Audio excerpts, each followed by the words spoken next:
we're live. We're back with the penultimate, which if you don't know means the second is a fancy word for second to last. Really good. Which we had to use because it's a fancy word. Yeah, we have to use it because how often do you get to say the penultimate episode? So yeah, it is Spire Day. Thank you for being Spire. We're here to inspire you. I don't know. I was trying to go for Thank you for being Spire? What? Don't worry about it. For being Spear. That's why, because I wanted to mix Spire with thank you for being here, and that's what came out, so I apologize. Yeah. But you know, this is going really well so far, so you know this is all gonna go really well for all of us. Come watch us win the game now. Right? Let's go around and say our shit together. I usually like saying something like that and then throwing over to Jason, but we're gonna go around and say hi to everyone. I guess I should say hi first. Hi, I'm Jess. This is my channel. Today I will be playing Kosa, your Spooter Mom, who unfortunately doesn't have ultimate fire powers yet. See how We got a lot of grenades and can-do attitude. We do, yeah. I'm having second thoughts about the fact that I gave each of you like napalm. Yeah, you each gave us magical napalm. Mine is bookmarked for a very singular purpose. Yeah, that's fair. Yeah. So for anyone that missed it, we ended last episode.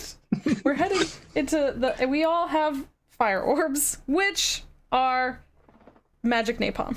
So yep. I'm excited. Let's go around and say hi to everyone. Megan with the cute mug. Oh my gosh. Oh, it's RTT2. Oh. There's T in him.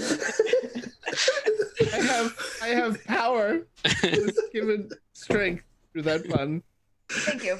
I'll put him down. Hi, I'm Megan. Today I will be playing the completely stress-free, not to brag, Imogene. We'll see how long that lasts. Shut up. Who is an idol and is ready to just like, you know, kind of fuck up some elf here and maybe burn the gallery to the ground. We'll see. We'll see. We're leaving that part of the schedule open.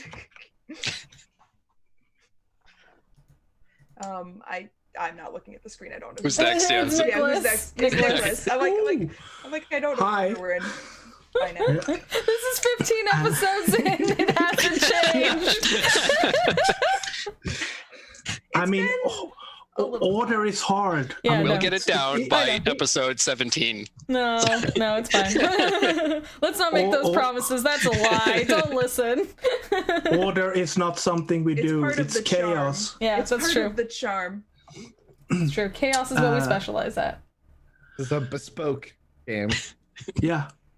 I am Nicholas, and I will be playing Mirabelle, Inksmith, and I am probably so sorry for what I'm about to do. Probably. Maybe.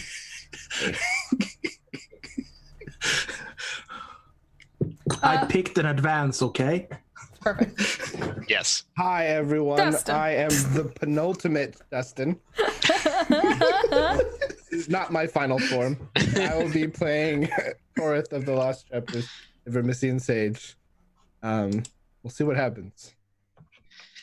I didn't take any advances, but I thought you took Vermisian Drop. Can I take Vermisian Drop? You can. Okay, I never mind. I got my one that I regretted this entire game not taking, but I finally get to have it at this last minute. So we're gonna toss all our problems away. Yes. For a short period of time. Jason. I'm Jason. I am the game master and wrangler of all these chaos gremlins, who I've given napalm Not to. all of us are chaos gremlins. Okay, but you all have napalm. So we'll see how this goes. Yeah, and I'll do a quick recap of last time, because last time involved hijacking a sky whale. So that's a thing that happened.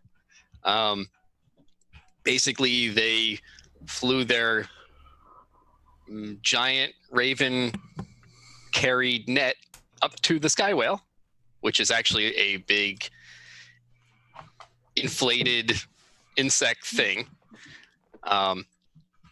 where they attacked a bunch of Alfir who were running the Sky Whale, with the tacit approval of the Drow who were forced to work on the Sky Whale, who all looked the other way. They took the Sky Whale with the help of their little air pirate thief friend Dash, and the buff rope maker / pirate / wife the Rigger. After they acquired the Sky Whale, Dash and the Rigger are taking it to create a distraction, while the four of them flew to the Solar Basilica on the outside of the Spire to sneak in while everyone was looking at this rogue Sky Whale. And that is where we left it. And they took 4 napalm little grenade things from the Sky Whale. Magic napalm. Yes. Not actual. This is important. It's very important. Yeah. It's like alchemist fire. Mm-hmm. Okay, so the 4 of you land your megacorvids on a small lower terrace of the Solar Basilica.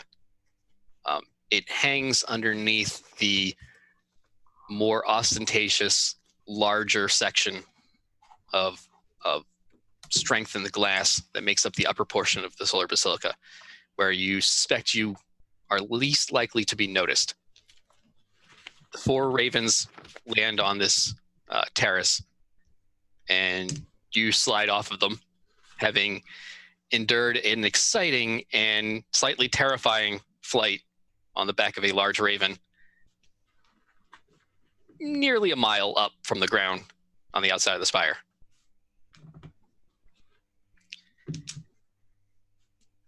You're on this terrace, catching your breath for a moment. You catch sight of the last sliver of the Sky Whale as it's turning around the corner of the Spire away from you, rising up towards New Heaven, which is the top of the Spire, to create a distraction. And you can see a pair of ballistae that are on the Spire from your angle that have turned and are tracking the Sky Whale, but have not yet opened fire on it. Since this was an Alfir military Sky Whale, they're hesitant to shoot it down yet. So the 4 of you are on this terrace. There's a door that leads into the Solar Basilica. And that's really all there is here. I would like to start off with saying what my fancy knack for this game is. Oh, yes. Ooh, yes. My knack is I want to take a knack in resist, and basically just being able to endure dying, which is probably what's going to happen. Endure dying. Being attacked, like, push through being attacked and being injured and things like that. Steal myself. Physical, like blood damage, physical harm? Yeah. Okay. Because resist can be all sorts of things. Yeah, but I feel like we might get... might get beaten up, maybe. What gives you that idea? So I think that I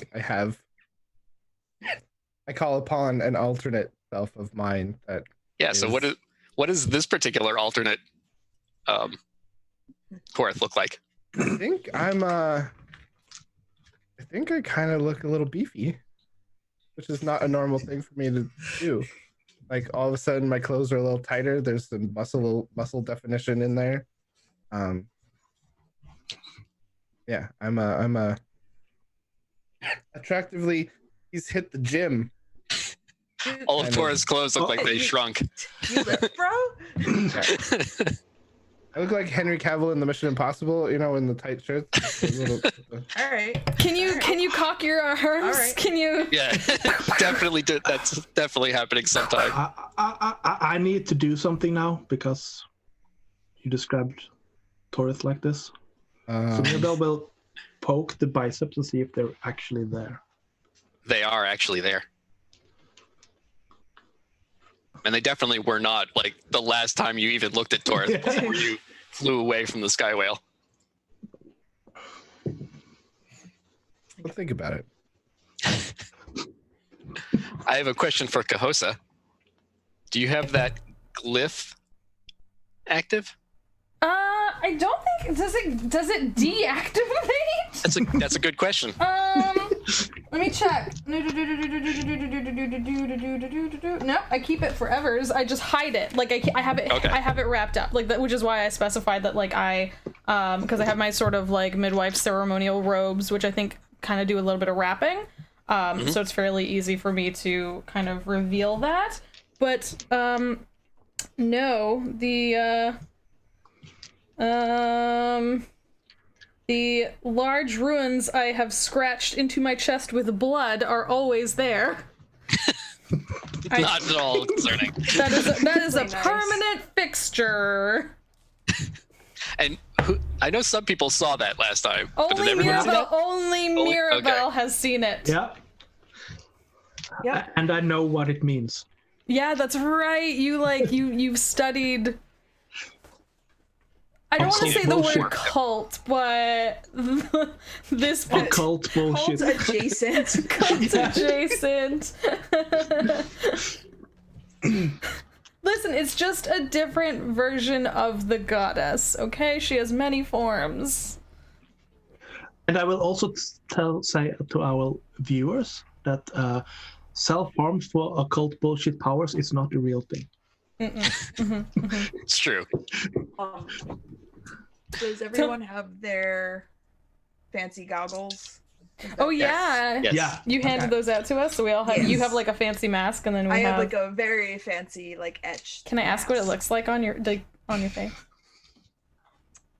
Ooh, I mean you can. You're certainly welcome to. Is this allowed? Yeah, this is not.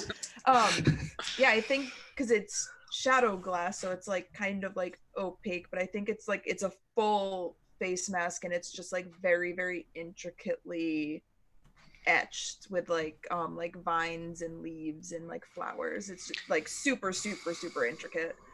Yeah, and shadow glass, despite the name that is called shadow glass, apparently is a reddish crimson color. Yeah. Like I think one of the masks in the Book of Masks is what I'm thinking of. It's like the mask that doesn't actually exist. I can't think of its name, but it's like very intricate. I know which one you're talking about. Yeah, like just lots of spirals and like somebody spent a lot of time on this, and I'm worth it. Enjoy your goggles, everybody else. This is what happens when Imogene buys the shadow glass. I mean, yeah. Okay. So the four of you are standing outside this door. You all know that stepping foot in the Solar Basilica is dangerous for drow, to say the least, especially for drow who have designs on attacking someone. Should we just walk in, or should we at least have the mirage of being polite? Well, I mean, we do have these fancy masks that we went all the way through all the effort to get. If we were just going to smash our way in there, that was kind of pointless. I was thinking about knocking, but I mean, on the other hand, they might, throw us out immediately then. So They're distracted. Perhaps we just walk go in there. Yeah. and move. I'm sure we will find someone who enjoys Did themselves here, so I think it's time that we invite ourselves in. yes. All right. So someone trying the door? I'll try Yeah. the door. Fuck it. All right. Imogene goes up to the door. You test the handle, and the door is barred. Okay. What's the door situation? Like, can you paint me a word picture of the door? Like, are there windows? There are no windows in this door. It is a metal door. Drop us a door. Does it look like this door could be open? Possibly. But as you're considering that, you start to hear a noise from the other side of the door. Some clanking and thunking and moving of gears. Like the door's opening? It sounds like mechanical, not like a person. It sounds mechanical, yeah. But the door begins to swing open. Oh, that's disconcerting. And the first thing you see is a figure, a hooded figure, in a very nice, fancy cloak. But the hood is pulled low over their head, so it's hard to make out their face. They pull open the door, and they look at you, and then they reach up and lower their hood, and it's Madame Feyranian. Which one? You're probably wondering that when she says, "Quickly, come inside."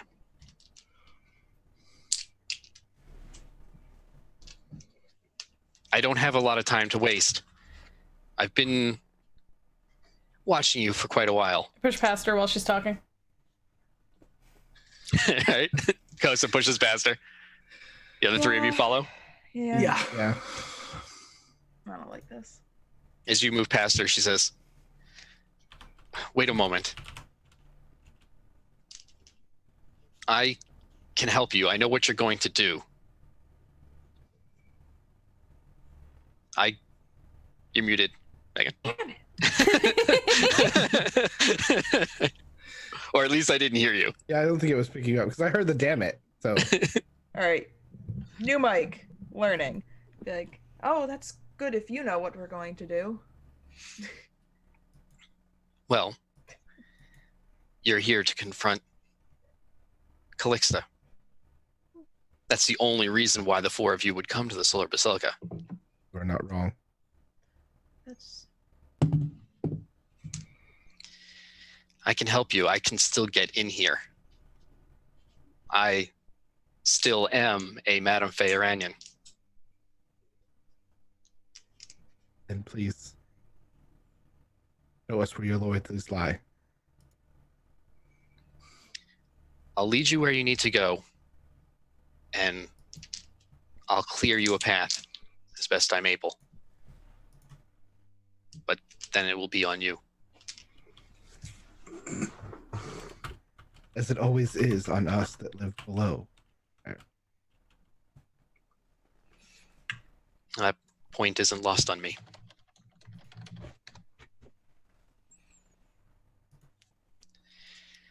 So, quickly before anyone sees you, I would have a much harder time explaining to the paladins why the four of you are here. And she starts to move down a hallway. Now that you're inside the Solar Basilica, this place is wealthy and ornate beyond any drow imagining. Like even Torith, you're familiar enough with the histories of Spire to know that when the drow controlled it, there were some, the drow that lived in the nicer areas displayed their wealth, but not like this. And this is essentially a church, but it is extremely filigreed with gold and silver on every surface. There are paintings, many of them abstract in nature, and others that are very simple landscapes, but they're these large paintings that adorn the walls in gold frames. The hallways are carpeted with a very soft, the carpeting is all in oranges and yellows and reds. Very soft carpeting everywhere. The Alfir have spared no expense in the Solar Basilica.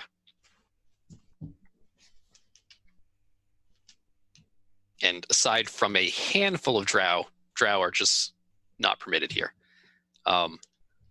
Madame Feyranian, because she's on the council, is an exception. There are also a few drow who are noteworthy converts to the Solar Pantheon, who would be allowed here. But other than that, and even they don't have access to some places in the Solar Basilica.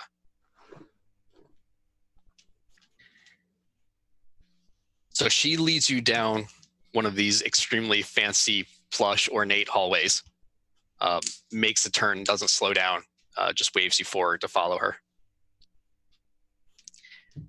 She goes to turn another hallway, and she puts her hand up, just like indicating to stop and to wait. And then she turns the corner, leaving you standing there. You can't see her anymore unless one of you wants to try to keep eyes on her. I would like to keep eyes on her if I can, because I still don't really know if that's the right one. Same, Okay. if possible.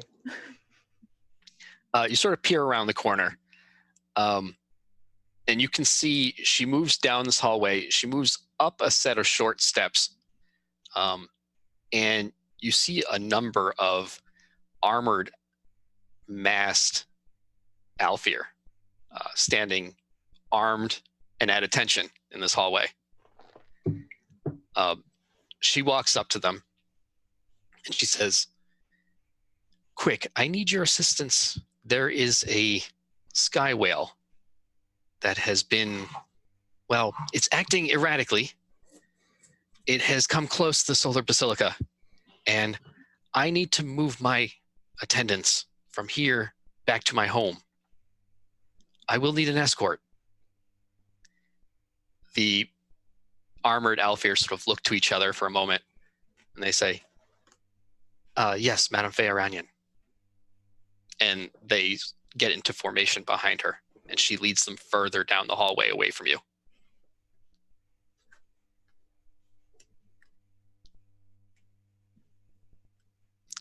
There's a door that they were standing around, which there are now no paladins around. There's no one guarding it anymore? Correct. Oh, can I magic eyeball this? Can I use your webs? No, I'm just using my eyeballs at first. Oh, just check for magic. Yeah. I'm just using my many, you know, my totally normal amount of eyeballs.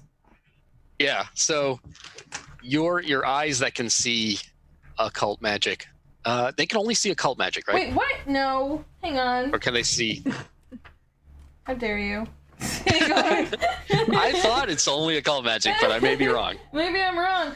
Oh, I have to. No, I don't have to roll anymore because I did the permanent fixture thing on a second. See all forms. Damn it, you're right. No. Yep, all forms of occult magic in the surrounding area, shimmering webs. Yep. So you do see some things. There are minor occult magics built into the walls, into the door. They seem to be like lesser enchantments, perhaps that might provide lighting at some points, or may keep the materials in clean condition and everything. Mm-hmm. Nothing serious, and you can't see any divine magic, which there might be. Okay. I would like to. I when you get to the point of reminding me it's occult only, I get to the point of being like, I just want to say it says right here, especially invisible creatures or people observing you remotely. You do not see either of those two things. Okay, those are important things when we're trying to be sneaky. Yeah, nobody's invisible, and you don't see anyone observing you remotely. Okay. Well, shall we just attempt to go in? Does anyone? That seems to be what she was trying to tell us to do. Birds. I still have some trust issues, but yeah. Yes, myself as well, and we have entered in rooms before where there were quite a lot of issues just upon entering the room, so that is why I... But you know what? You're right. Let's just... I'm gonna walk up and gonna walk right in. Just act totally normal and just walk in.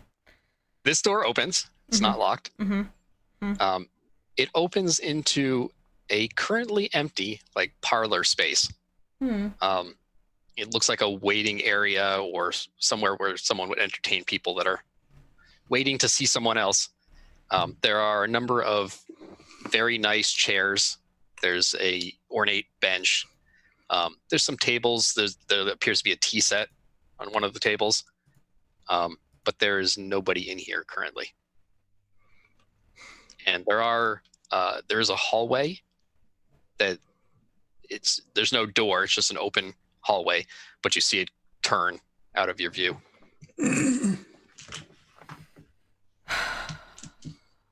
Not much left to do but keep going, I suppose. What does everyone think? Yeah, I'm gonna... Is there any tea? Are you checking if there's tea? Yeah. There is not tea currently in the teapot, but there are all the things you would need to make tea. Okay. So I will make a cup of tea.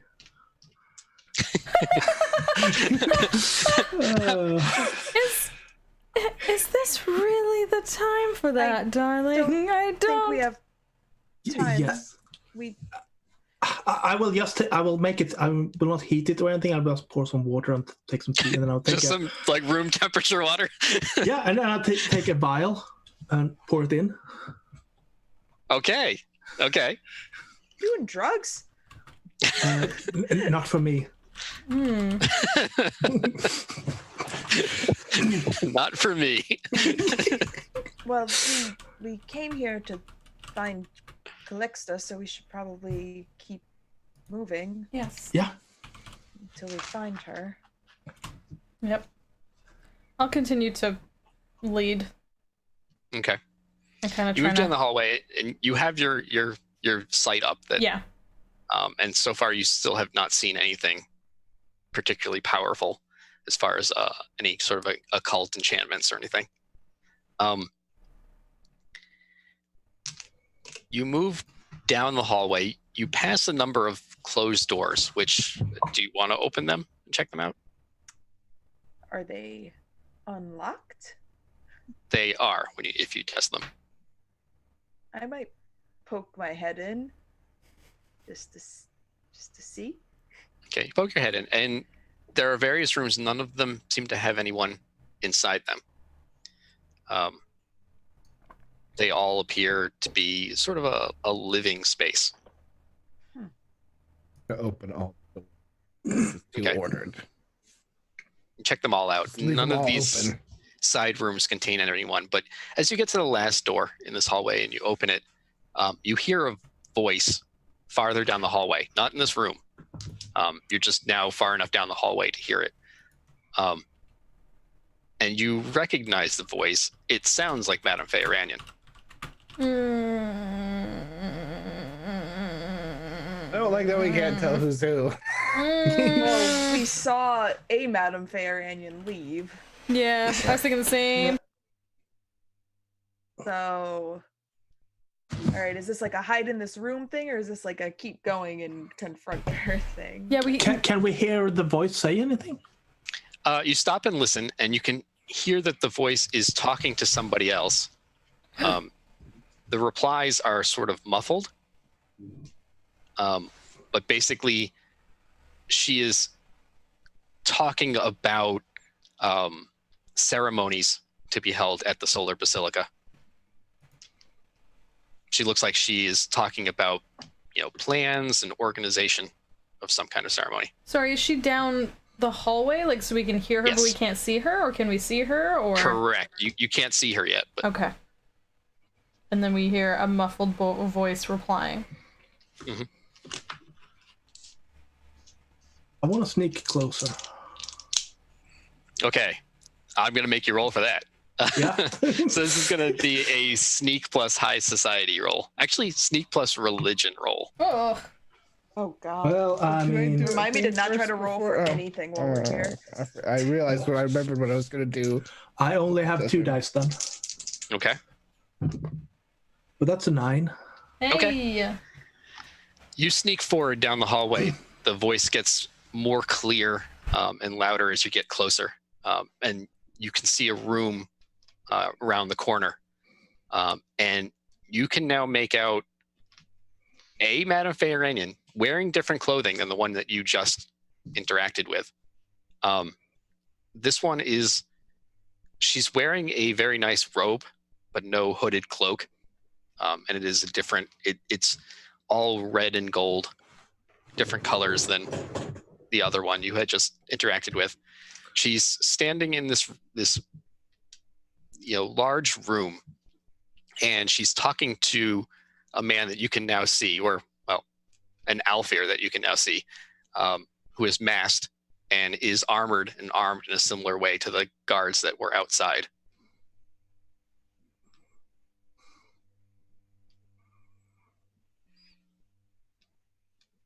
She's pacing in the room right now, just rattling off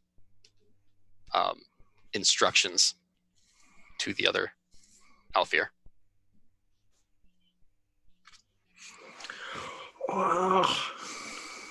Do it if you're gonna do it. If you're gonna. Oh God! Don't encourage that. This is the penultimate or ultimate episode, and we don't know which. You could turn it from the penultimate into the ultimate if you really want. I am prepared for that.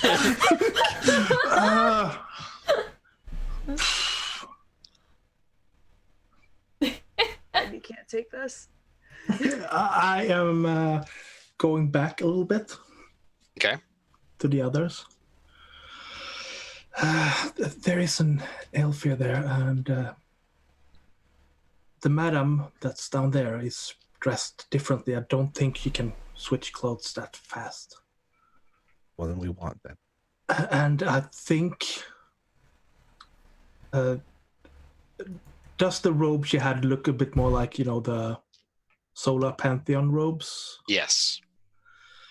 I also add that you could not see the entire room. Yeah. You could only see a portion of it. There's at least one other person there, an Alfir, stuff we got. Paladin? Probably, yeah. I almost chucked the globe at them. I mean, not the worst plan, I think. Yeah, no, I could also come up with a few worse ideas, so. Good thing Imogene's wearing a mask. She's just like grimacing. God.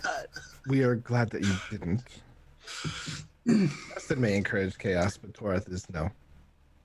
Yeah, I thought, if we're going to do something like that, we should all be together. And we should make sure we know where she's going. Yeah. Perhaps we can corner her there. Right. As you're talking to each other, the voice stops talking. The Madame Feyranian that you heard. And then you hear, "You may come out now." Ah, fuck. Fuck. Is there any mirrors around? Well, it depends. You haven't entered the room yet. I was trying to collect if there had been any in the hallway. No, there weren't any in the hallway. I'm gonna go. Into the room? Her. Yeah. Okay. Yeah, I'll follow. I'm gonna stay back because there's Alfir in that room, isn't there? There are. Yeah, I'll stay. There's at least one. I will get closer, but stay out of viewing range. I'm doing my sneaky shadow thing and kind of sticking to the wall, so it's not to be seen.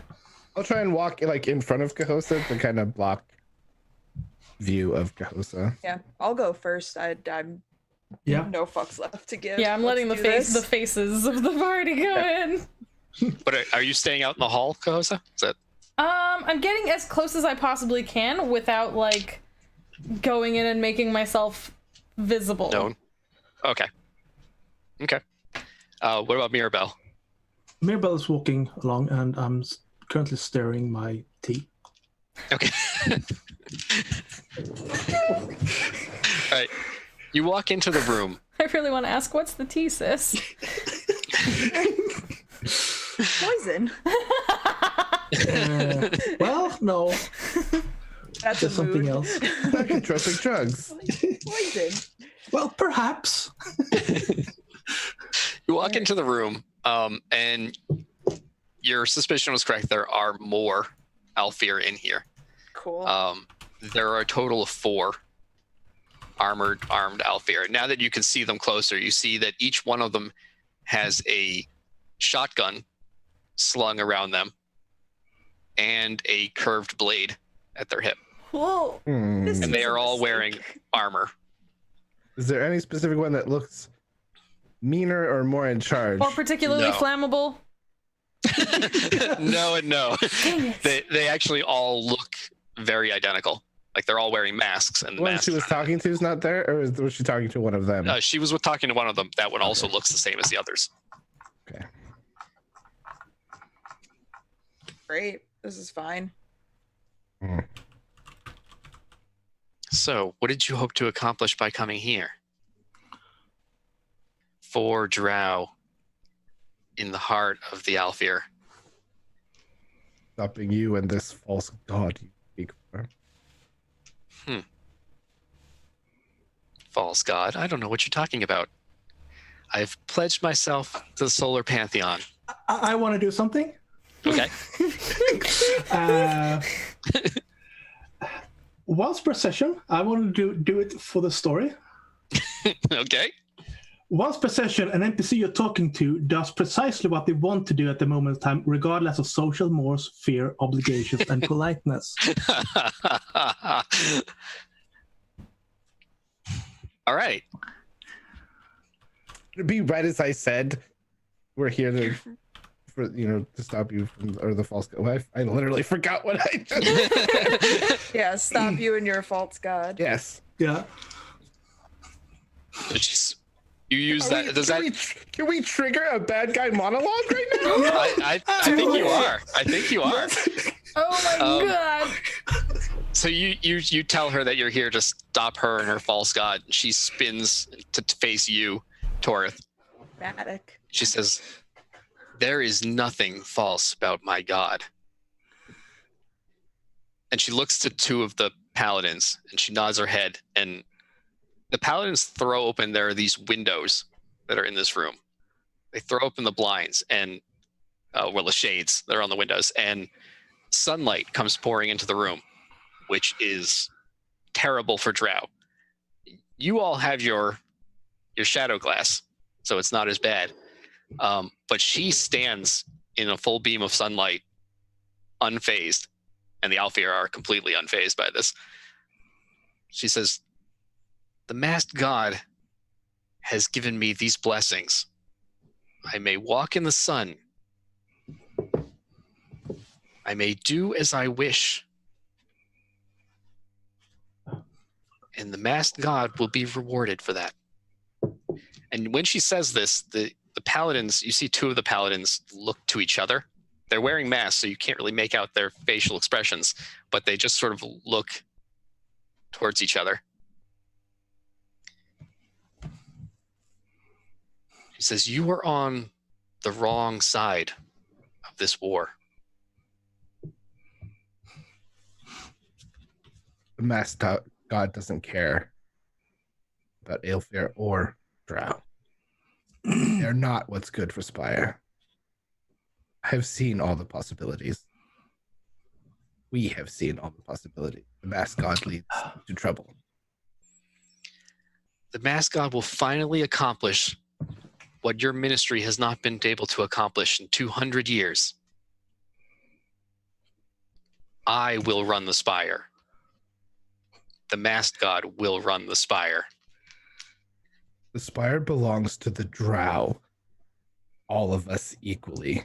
And I Vermissian drop one of the ones that I know is on her side. So probably maybe not the ones that are looking at each other. Yeah, because now I can tell what's going on a little bit here. All right, read Vermissian drop, because I believe there's a roll for it. Yeah, but also it's fun. Roll Fix an Occult to cast the spell. On a success, you immediately plunge one nearby target into the depths of the Vermissian through a hitherto unseen trapdoor, hole, or gap in reality. They may or may not be able to fight their way out and find you afterwards or cause problems whilst they're inside, but for now, they're out of your hair. All right, so make the roll. And so as I say that, I point to one of them and like, the Vermissian takes. And so Fix an Occult, which I have both of, so I get 3d10? Yes. Okay. I've wanted this damn skill since we started this game. I've been iffy about taking it, and now I finally get to do the thing. Although, actually, remove one of those dice. I hate you. It could have been 2, but... The GM giveth and the GM taketh away. I got a 7 and a 9. Ooh. Okay, so that's good. So tell me how this... Is it a trap door? Is it like a tear in reality? Is it... What does this look like? I point and I say the Vermissian takes, and sort of I shimmer a little bit, and like the whole room shivers. And for a second, it's the old solar, like before it was the Solar Basilica. Mm-hmm. And that shifting around that one person doesn't seem stable, and they just like a tear opens, and it's just like, nothing, and they fall through it. Okay. So yeah, for a brief moment, all of you here see where there was all this ornate, ostentatious religious iconography and, gilding on everything. For a moment, very brief moments, like blink and you'll miss it. It flashes to a lot of limestone and granite, all etched and carved, and silver inlay. This once was, long ago, a temple to the triumvirate of the moon goddess. And I think that's a little bit what I'm honoring in that. You briefly see that, and then a space opens up and swallows one of the paladins.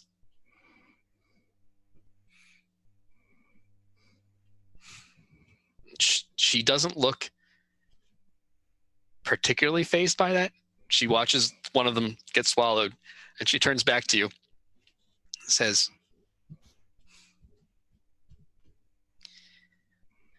I have an offer for you. But where is your fourth?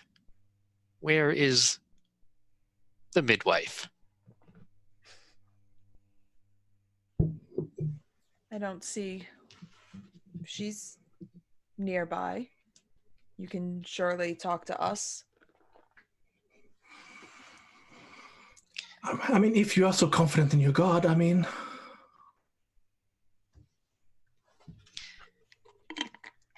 Your midwife is a walking time bomb. Why, thank you. No. I was going to say, did you say that from the hallway? No, I did not.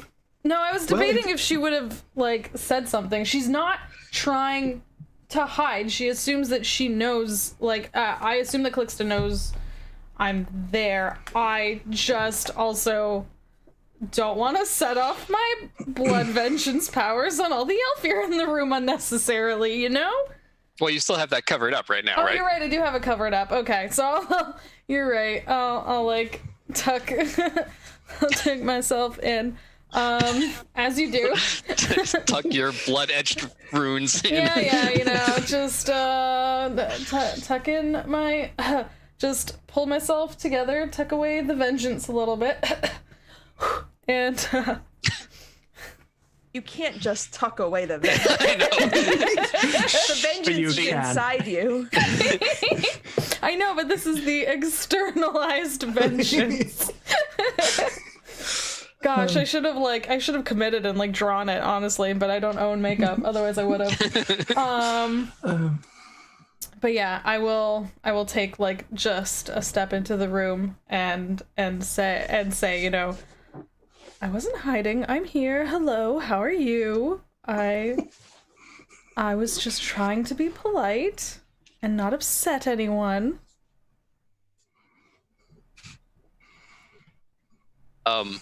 Even though you're very calm on the surface, Kosa, when you enter the room and you see the now 3 paladins that are there. Even just saying it right now, I felt like bile in my throat. Like, for sure, Kosa right now, stepping, like,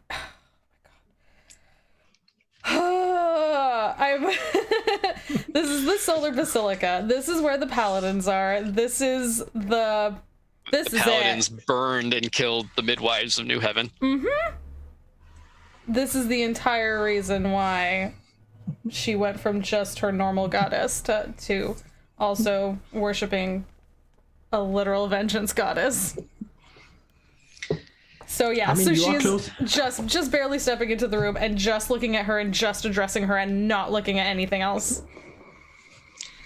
And Calixte, who is, you know, wearing the face of Madame Feyranian, but she turns to the rest of you, the 3 others. She says, I don't know how well you know this, but your midwife serves another goddess now. Now, let's not go tattling about one another. This is very impolite. You know, we're here to speak to you. You don't... Kosa, is that true? The goddess takes many forms. I still serve her. She has been claimed by Lekole, the Blood Moon. All that fills Kahosa's heart is vengeance and blood and fire. Well, we all make bad mistakes sometimes. I mean, we shouldn't be blamed for them. And from what I understand, it's entirely your fault. But if you wanted to, you know, negotiate, perhaps we should do that. If you care about your friend, Kahosa, I can help her. If she continues on her path... No one wants to hear this from you. No one is going to believe. You are literally more than two-faced. What an absurdity to listen to you. You have said nothing the whole time, but exactly what everyone needed to hear. You had an offering to offer us. Your friend will destroy herself. She may take out her vengeance upon those she wishes on her way out, but she will destroy herself on this path. I can help her. The masked god can help her. No, I don't think so. And how will they do that? I can cure her twisted mind and burning heart. I can free her from being claimed by Lekole. Like you They're cleansed Sil Snow steps lightly, like you know, chained up in a basement somewhere. That was different. And when you say that, you now notice those 2 paladins who had looked at each other before. They take a step back and they're sort of eyeing each other. Oh yes, darling. She did do that. She took an actual person who you are supposed to listen to and admire in this facility, and she destroyed them. Also, she's not even the drow you think she is. Oh no! No, you are following some random follower of another god. This is not someone you should be listening to. Not that you are without sin either, but, you know. Strange bedfellows, really. The one paladin who is still at her side, who is the original one that Maribel had seen her talking to, puts his hand on the shotgun that he has strapped to him. The other two, they move apart a little bit, like they're trying to cover more of the room.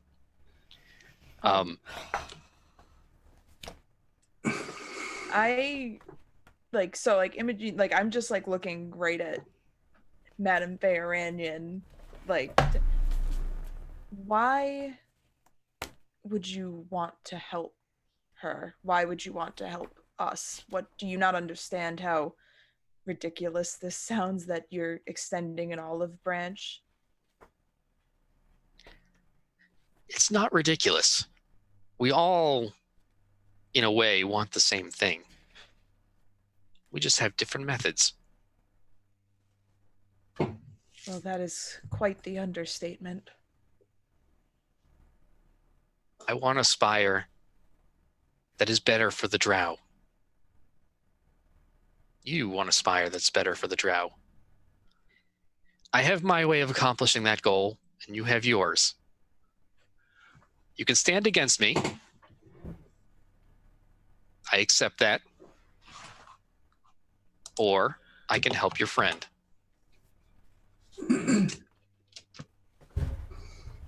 Would you be saying that we have spent a few minutes interacting? Yes, I would say that. Well, what does this mean? Everyone's got the secret. Okay. No one's telling the whole truth. One per session, when you spend a few minutes interacting with an NPC, ask the GM what their secret is. If you don't have one, make one up. You don't have any hard evidence providing your hunch, but you know in your heart it's true. Okay.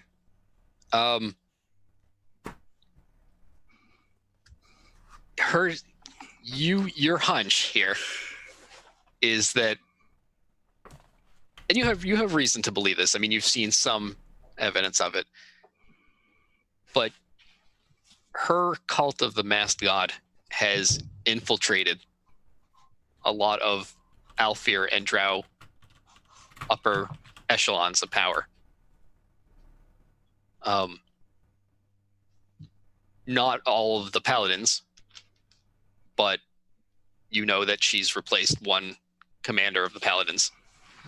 And you suspect that her secret is that she has been integrating herself into the whole power structure.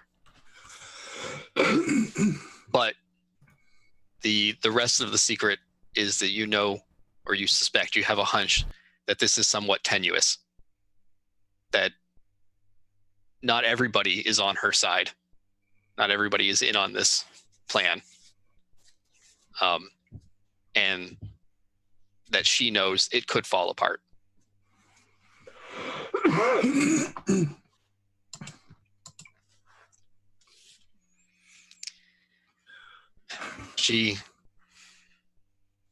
As you're sort of studying her and getting your hunch, Maribel, she moves over and picks up from one of the tables the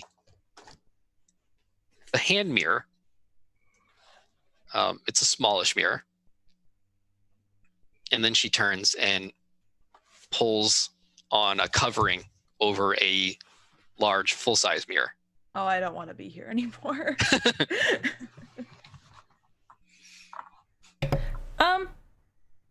When she's playing with her mirrors now, as she do. I'm since we're all just hanging out and enjoying each other's company, I want to use Luckily's insight. I want to know what would make her more angry than anything right now. I also have an idea. But let's see what will make her very angry to see if it syncs up.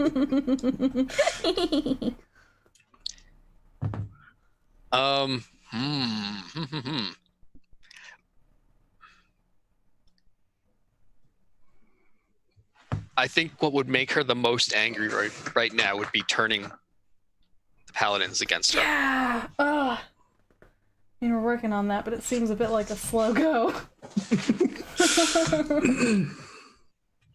And also, I should add, Kahosa, you see, you don't see any occult magic on the hand mirror that she's holding, but you do see occult magic, powerful occult magic on the full-size mirror. That's weird. We know mirrors are bad. Quick question. Yes. Do I, because I don't know how weapons work in this game because it's Imogene, is there a certain skill set required if I were to say want to fire a gun? That would be the fight skill. Well, shit. All right. My really badass idea is just going to live in my mind. I'm so curious. Yeah. Because Imogene doesn't have a gun that I'm aware of. So, but what Imogene does have is an ability called render unto me, where once per situation I can command an NPC to hand me an item they're carrying, and they have to do it. Mm-hmm. So I would love to take the fake paladin's gun and shoot the mirror. Oh, I wish I could use that didn't happen on other people. Just in case. But I'm also very scared of what would happen if I fuck that so horribly up. But you don't have... Which might, because I don't have the fight skill, so I can't do it. But you don't have any stress. I don't have any stress. I don't have any stress. That's true. But, oh, God. I mean, if ever... This is the penultimate episode, if you want to do stuff. While you think about this, I will take a sip of the tea. And then I will hand it over and ask if there's no like advantage to this game either. Wait, what are you doing with the tea? You're taking a sip of it. I'm taking a sip. What's in the tea? It's a drug. I figured that much. But since I am not affected by it because my bombi won't. Okay. But yeah, it's corpse fruit. Oh. Interesting. Yeah. So you take a sip of the tea and then... I offer it as sort of a negotiation, right? Sharing tea. Gonna hand it to Calixte? Yeah. She looks suspiciously at the teacup. No, thank you. Are you sure? It's nothing. That doesn't sound suspicious at all. No. I mean... I can drink more of it if you want, if you are, assuming shenanigans. You're wasting my time here. I'm gonna take the gun. Yeah. Could you hand me that? No, to the one that's next to her? Yeah, so is she so she pulled the thing off the mirror. Mm-hmm. Is there any point in time where she's got her back to us? Because I mean, there definitely was a point in time briefly where she had her back to you, but I know that's already happened. Yeah. I'm just because she's gonna stop me, and I'm trying to think of the easiest. Who's gonna stop you? Calixte? Probably. Okay, I'll do a distraction then by splashing the tea in her face. All right. Oh my god. All right, yeah, I'm gonna turn to the. Also, since I don't suffer any penalties, but I think I'd still see the dead people from the drug. So the corpse root still affects you? Yeah, I don't suffer any penalties, but I mean, because the bombi. Now you're gonna make me look it up. Yeah, bombi want does. You suffer no penalties to actions based on inebriation, drug use, or tiredness, unless catatonic or unconscious. But I still think I have the effects, but it doesn't. I'm just shrugging it off. So it brings hypnotic visions of the dead. Yeah. Oh boy.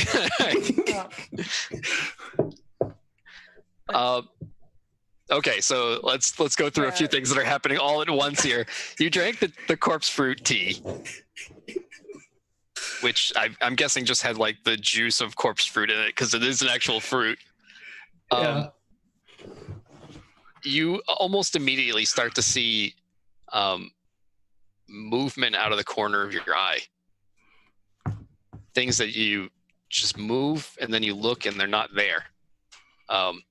So while you are offering the tea to Madame Feyranian or Calixte and she's turning you down, you also have sort of a slightly nervous demeanor to you because you keep seeing things like behind her or in the periphery of your vision and sort of looking over there and there's nothing there. Imogene. Yeah, I want to just like casually look at the paladin that I have gleaned is one of her people and just be like, would you mind handing me that, please?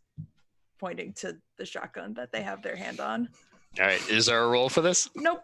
No? You just have to do it. Oh, that's right, but it's like once per situation. I was planning on doing it later, but yeah, no. They have to do it. He looks at you, tilts his head. He's got a very impassive white filigreed mask on with just the eyes cut out so you can see his eyes.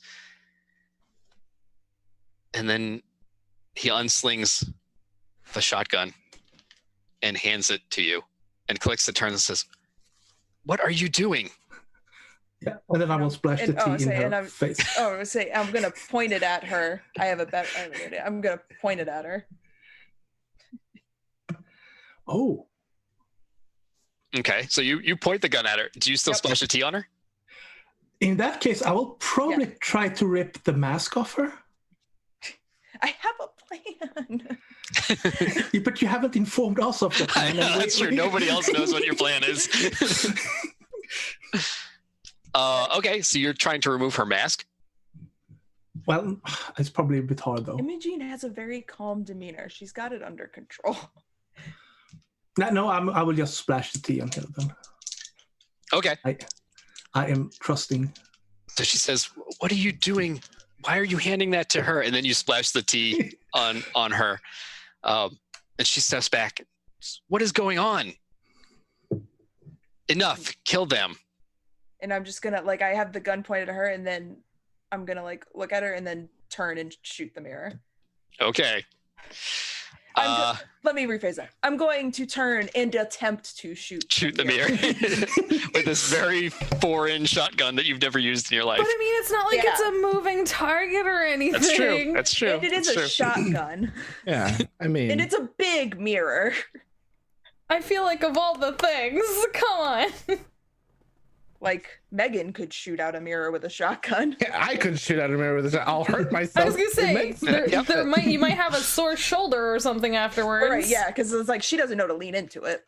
But well, give me a... This is gonna be I'm gonna say it's a fight plus a cult roll. Oh, ooh, okay. So I've got 2.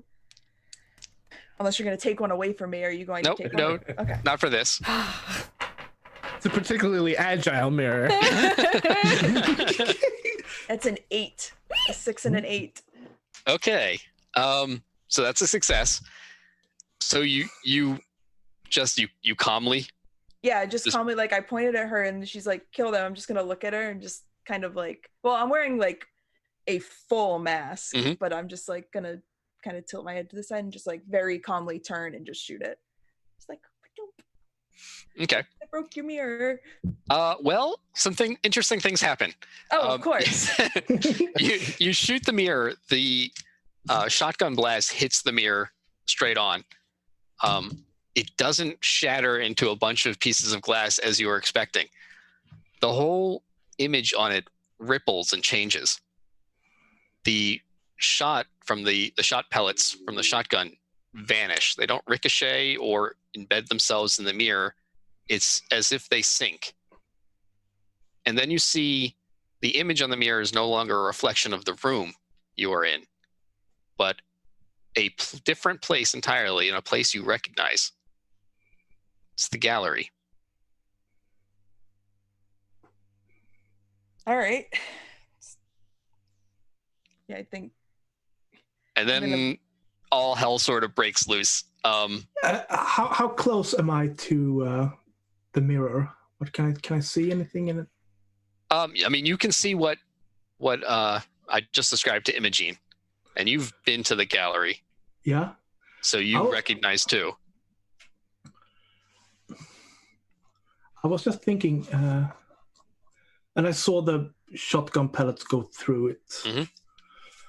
Mm-hmm. So I was thinking about if I toss the Inferno Globe at it.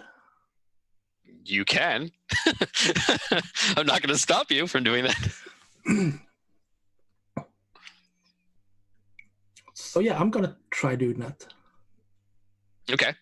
So you fish that Inferno Globe out of your pack and lob it at the mirror. And as your hunch probably suspected, it sinks into the mirror and vanishes. And she looks and kind of traces as you lob it into the mirror, but she's not quite sure what you just threw. And then the paladin who's standing next to her draws his sword and charges at the lot of you. Actually, probably charges at Imogene. I'm going to put myself in the way. Oh. I'm like right there. Didn't Imogene have the can't attack? She has something. I don't know. Is my beauty on display? No, that's just armor. It's not that people can't attack me. I have to like activate that. Okay. I was just thinking. I thought you did that last session. Yeah, I have to roll. Okay. I have to like activate a move to not be able to be attacked. So, if my beauty is on display, then I get +3 armor. Yeah, I don't think it is right now. You didn't specifically.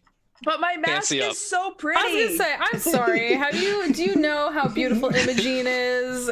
She impossibly beautiful. Yeah, her beauty is always on display. Her beauty unlocks secret heaven. I'm going to secret heaven. All you schmucks can be in regular heaven. Also, I think this is a good opportunity to ask the nose for trouble. Okay. So much happening. I can't even keep my hand around. Yeah. What bad decision will cause the most trouble? I think I just did it. Yeah, I think. Yeah, but something can always escalate. What bad decision would make the most trouble?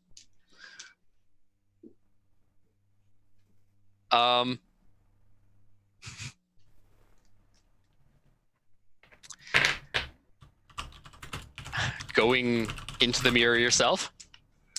That was what I was gonna do. That seems like it might be the most trouble. Okay. Out of a whole lot of bad decisions that could cause trouble. So then I realize this, and I will look at Imogene, and I will look at the mirror. I think Imogene's gonna be like, that is not your fight to fight. And I'm gonna take a step towards the mirror. Yeah. Okay. So a few things first. Okay. But first I gotta get attacked by a paladin. were you going to try to defend? I'm gonna jump and get in the way with that paladin and Imogene. Okay. Are you trying to attack the paladin, or are you just trying to like defend? No, I'm gonna attack it. Okay. I'm beefy Torith right now, so that's true. You're anti-death Torith. They strong. Resistant to death Torith. Although that would actually come into play more if you were just trying to defend, just trying to like. Yeah, no, I'll put myself in the way. Okay, so give me a resist plus. A resist plus. Academia. No, religion. Resist plus religion roll. Okay, well, I only have the knack in resist. So 1d10? 2d10. 2d10? Because you get one just because. Oh, just because. Oh, what? What is, I don't like that. I know, me neither. I'm like, I don't like that at all. What is this? No, Jason. It's too late. I rolled the dice. No. Because technically this would be difficulty 2, which would mean you lose 2 dice, which you only have 2 dice. But you always have a minimum of 1 die. Correct, but it does become harder to succeed. Okay, so I'm rolling 1 die. Then. Yes. Just remember, that didn't happen. No, I know, because I literally rolled the same number that I just rolled before Jason went. But he has a knack. But he has a knack. And I'm gonna do. So the first time you see me jump and I completely miss, and then all of a sudden I shift, and I'm gonna try that. Didn't happen again.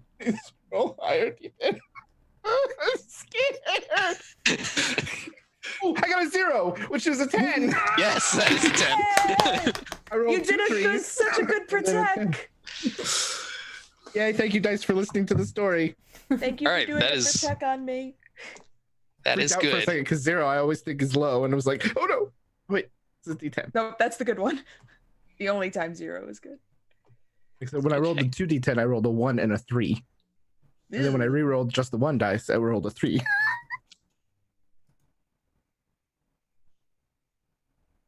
All right, so this is what happens. You jump in front. At first, everybody sort of sees the paladin's blade sneak around Torith and towards Imogene. And then everything shifts and slides slightly. And Torith is now in front of the blade. But Torith, you turn almost, with a sense that you can't imagine that you even possess. You know where the blade is going to be. You've seen this happen before. You turn your body so that the blade just barely scratches you and deflects away from Imogene. You have a scratch down your side, but it didn't stab you. And Imogene, you're bolting for the mirror? Okay. You bolt for the mirror. Torith gives enough of a distraction that you're able to run straight for it and leap into it. Imogene vanishes for everybody else. But Mirabelle and Cahosa, what are you two doing? What does Calixte do? So are you going to wait for her to do something? No, I'm asking what does she do right now? Okay. She indicates for them to kill you. The paladin attacks, and then she starts to run for the mirror. I will stab her in the back. Okay. Give me a fight plus religion. It seems valid. Oh boy, this is gonna be fun because it's just 1 die. So actually it's still 1 die, but yeah, exactly. She's a difficulty 1. That's a 6.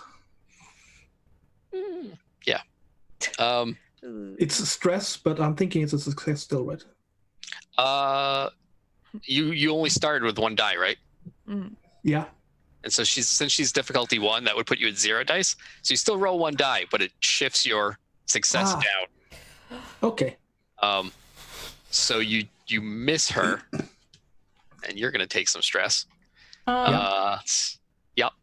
Nothing. I was just gonna say that Kosa is staying like perfectly still and watching because she was just preparing to martyr herself. This would be a place where you could do it. Well, it's only for Fallout, right? Yeah, it's only if there's Fallout. Okay. Exactly. So I can only do it if someone's about to take Fallout. I can appear. How badass would that be? It's just a backup, just standing there and waiting. Just. It's always good to have a plan Staying B. perfectly still and watching the situation unfold in case you need to, just appear next to your friends and save their lives. The room got really chaotic, and I really like the fact that you can see it's one of those shots in the movies where one person is standing still and everything around the room is moving like at fast pace. It's just It's bullet focus time, up on Cahosa, and like everyone else is moving fast, and she's just standing there. You can just hear like fire. That was a really cool shot. Ambiance in the background, burning. Okay. The Elmo. Get back here so I can stab you properly, god damn it. All right, so there is fallout involved here. Oh. What is Martyr? How does Martyr read exactly? Once per session, when an ally takes fallout, you appear next to them so long as it's even slightly feasible. They ignore the effects of fallout, and you instead take a d6 of stress to the appropriate resistance. Okay. Mirabelle goes to stab Calixte in the back with your rapier, right? Your borrowed rapier. Yeah. She's not where you expect her to be, where you see her. As your rapier goes to stab her in the back, it passes through what you see as her body. But then her image shifts slightly, just a few feet to the right. And she swings at you with a blade that appears to be made of like mirrored steel.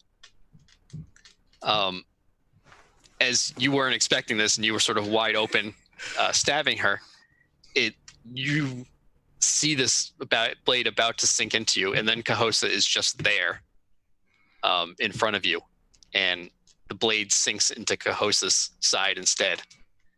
Cahosa, you don't take the fallout, you just take stress, correct? Yep.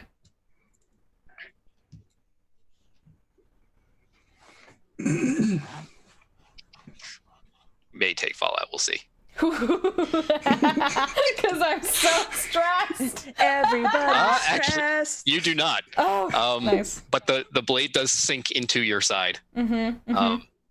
And some like blood splashes across Mirabelle. It takes Mirabelle a second to realize it's not her own blood.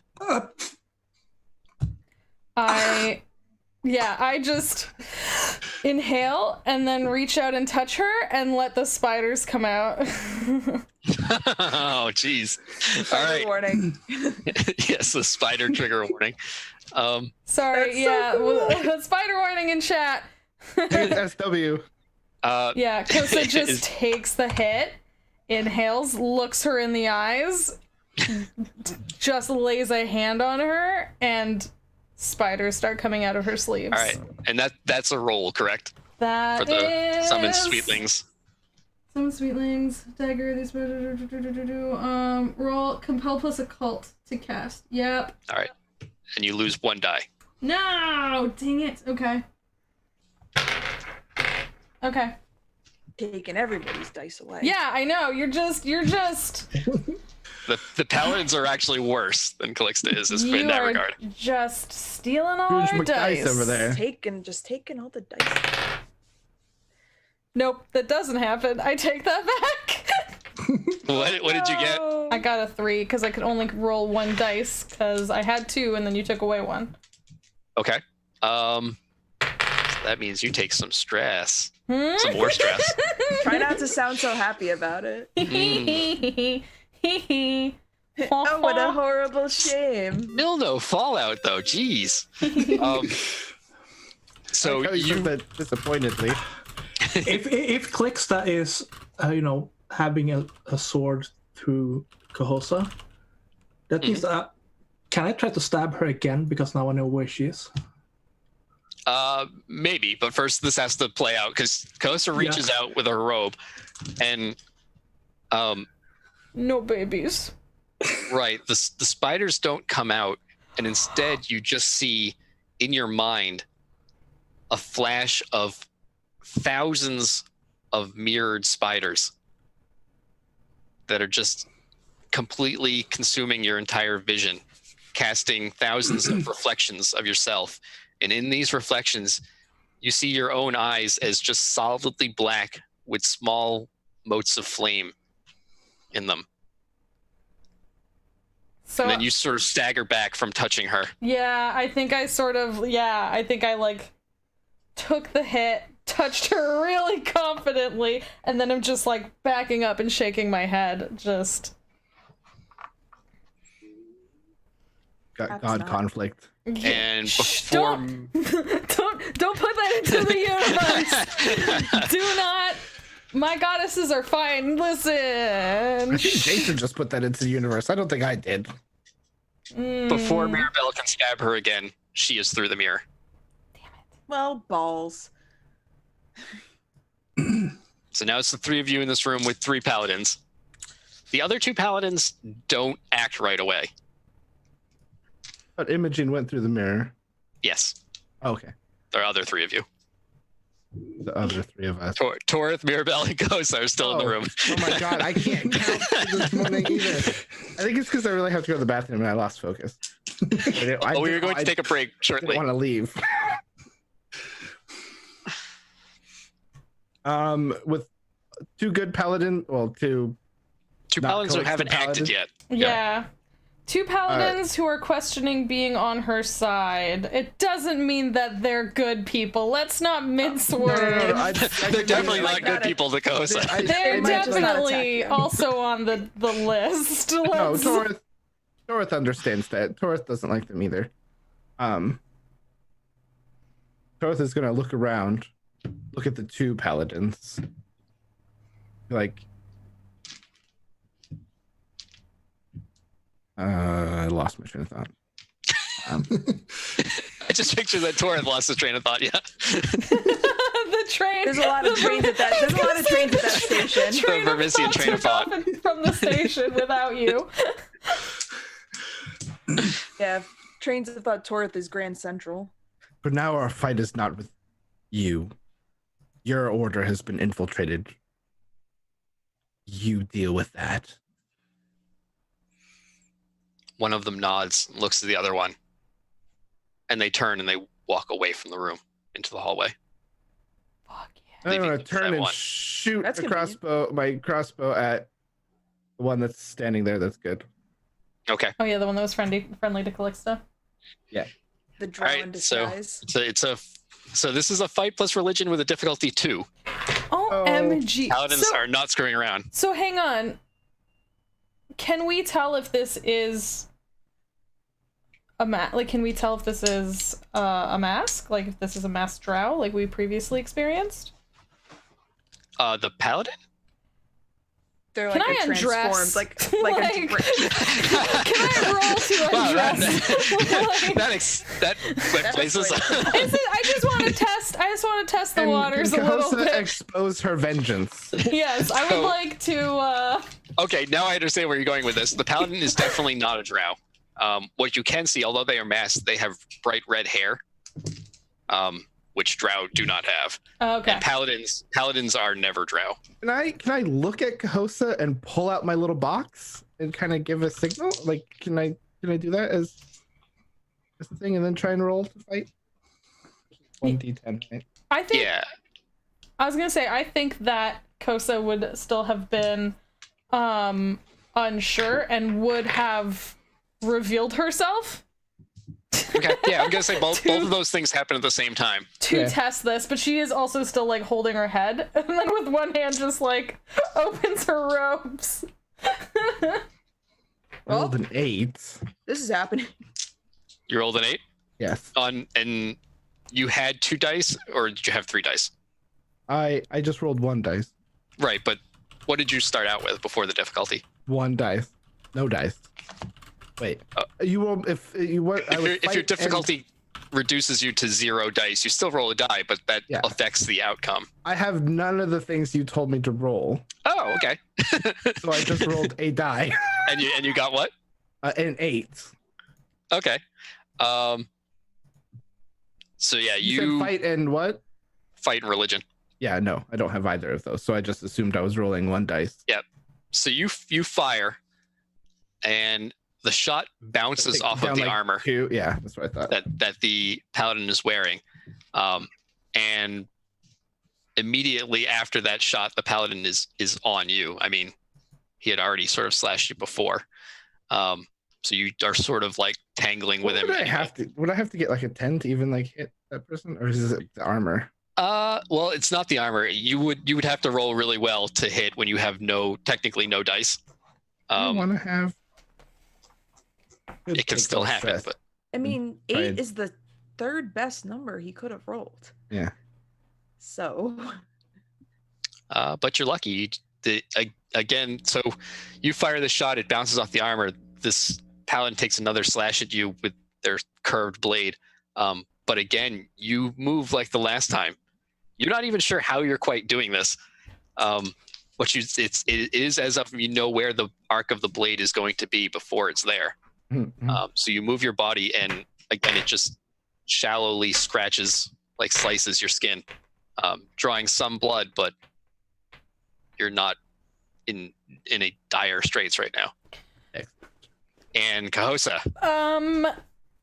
Yeah. Did they react when I showed them what's up? Yeah. When I showed them the stuff.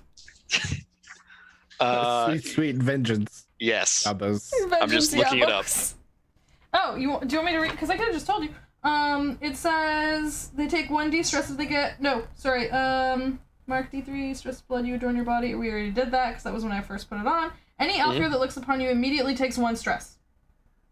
Okay, so yes, he slashes at Torith, and you reveal this mark, this blood etched sort of carving scratched into your chest. And you can see beneath his mask, his eyes just sort of go wide, his pupils just get small. And he staggers back a little bit. Upon seeing that, I will stop clutching my own head. I'm gonna, since we got advances and I haven't done anything, I'm gonna take Hands of the Mother, just for funsies, because it works well with what I have. I'm going to flex my palm, and it becomes plated and chitinous, and I'm just gonna, reach and, punch this dude, and my unarmed damage becomes a d6, plus, since he is an Alfir, he takes an extra d3 if I touch him. Yep. And any of all my attacks gain brutal and bloodbound. Ooh, love the brutal tech. Jeez, okay. That's right. Boss. Yeah. There's a lot going into this. Someone is not fucking around anymore. There's nothing to roll for the hands. It's just my...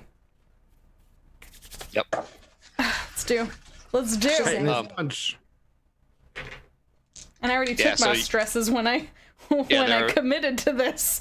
So plates of chitin appear on your palms, and also your nails harden into claws. Ooh, yeah. Essentially. I could have scratched them. Now let's start with the palm up. Okay, and you strike at him. So that's going to be a fight plus religion. You think I would have religion, but I do not. I do have fight. I have fight and I have a cult. I think you're the only one that has fight. I think you're the only one that has I'm fight. a fighter, y'all. This is what I do. I'm supposed to be here defending y'all. I just get angry sometimes. So. But it's difficulty 2 because it's a paladin. Rude. I was supposed to have. So now 2 dice. So now I just have 1 dice. Right? Yep. This is really rude. Come on, Spider. Come on, Spider. 9. Woo! Not a spider, but a 9. Still pretty good. That's as close to a spider as you can get. Yep. Okay. And then do you want me to roll 2 d6s for the d6 and the d3, or? Yes. Give me a d6 and a d3. Okay. And I know brutal. 2d6. 2d6. Yeah, I was gonna say brutal. Oh, the brutal bumps it up?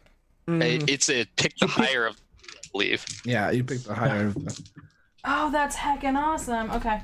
Yeah, brutal. When you roll for stress with a weapon, roll 2 dice and pick the highest. Oh my god! Bad or good? 2 ones. I just rolled 3 dice to do the separate thing. All 3 ones. All 3 of them. Oh no! Damn it! I hoped it would have been 6s. Anna, and I've rolled all of Anna's dice too. Anna, how could you do this to me? Look at this.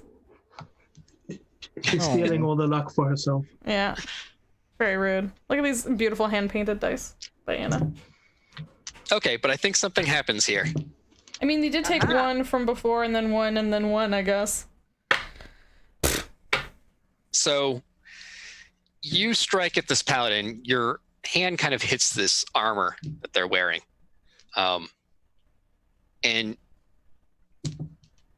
it doesn't, I mean, you know that even strengthened by the chitin and with your razor sharp claws, you're not getting through this armor. But you just see in your mind those thousands of reflections you had seen before of your own eyes. You feel this heat and this fire in your mind. Torith and Mirabelle, you see Cahosa's eyes go solidly black, except for small motes of dancing fire in them. And Cahosa transforms into a multi-limbed, towering monster of a drow. And you see in two of her arms and two of her hands, these fiery blades just sort of ignite and rise into the air, gripped in her hands. And she is, I mean, she now towers over you. She is probably, you know, at least maybe 8 feet tall. I make a note that when I write about this, she will be 10 feet tall. And the paladin is panicking a bit. Like, he's not hurt right now, but he just saw all this happen in front of him.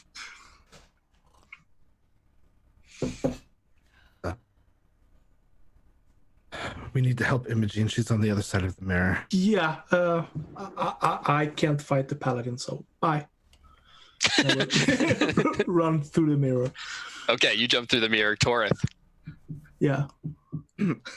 I look at Cahosa in this new form, and I'm going to give Jess some RP fuel to do with as she pleases for the rest of this episode. But I'm going to look at her in this form, mostly unfazed. And sing a giant woman.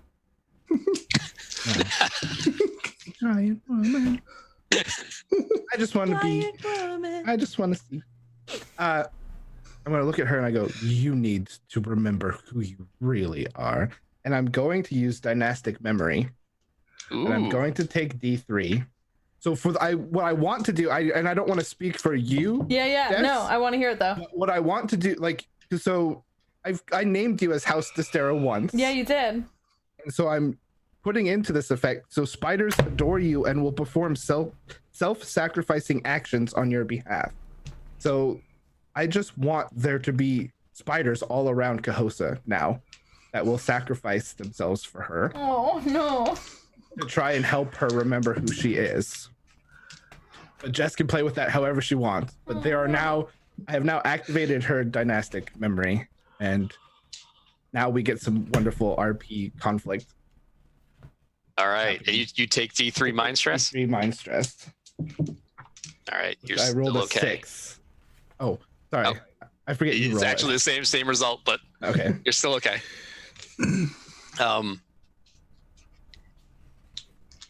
You actually, when you do that, you tell Kosa to remember who she really is.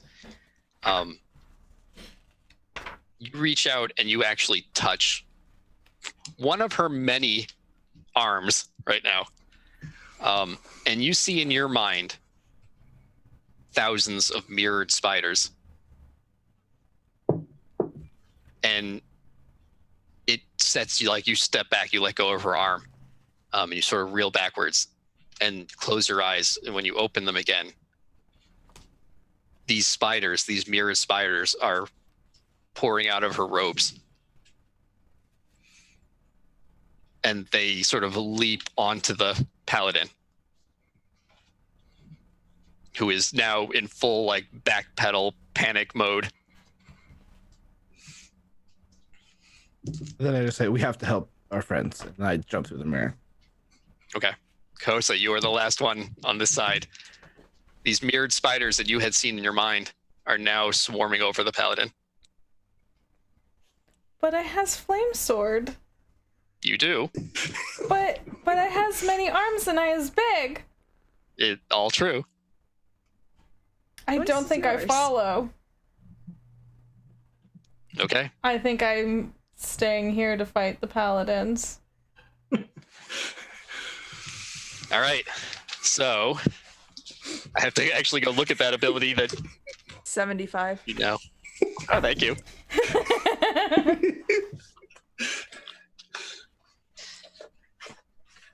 All right. So you're making an attack? Yeah. Yep. I have to look up what that equipment tag does. Devastating. Sounds fun. Sounds devastating. Oh, you cannot allocate stress inflicted by this weapon to armor, even if it has the implacable tag. So you cut through armor like butter, or like flaming Well, it is a hot knife. swords. It is on a knife. But also remember there are spiders. Yes, there are also spiders. It's also spiders. Also Okay. spiders.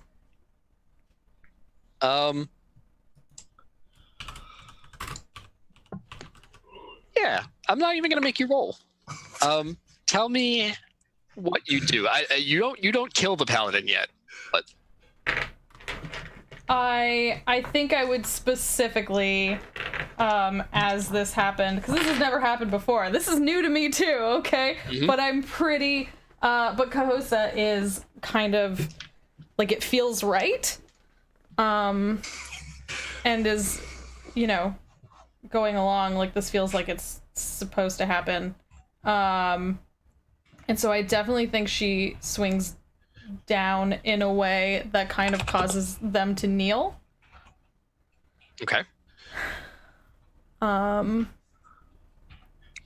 So you sort of batter them with these fiery blades, which just cut right through their Just armor. splits the party. I This so love you right really now. ornate, beautiful Alfir armor is just, it almost appears to turn red and melt as the blades strike. And you just sort of force him to the ground because you're towering over him now. mm-hmm. And you're slamming these swords into him, and he is kneeling.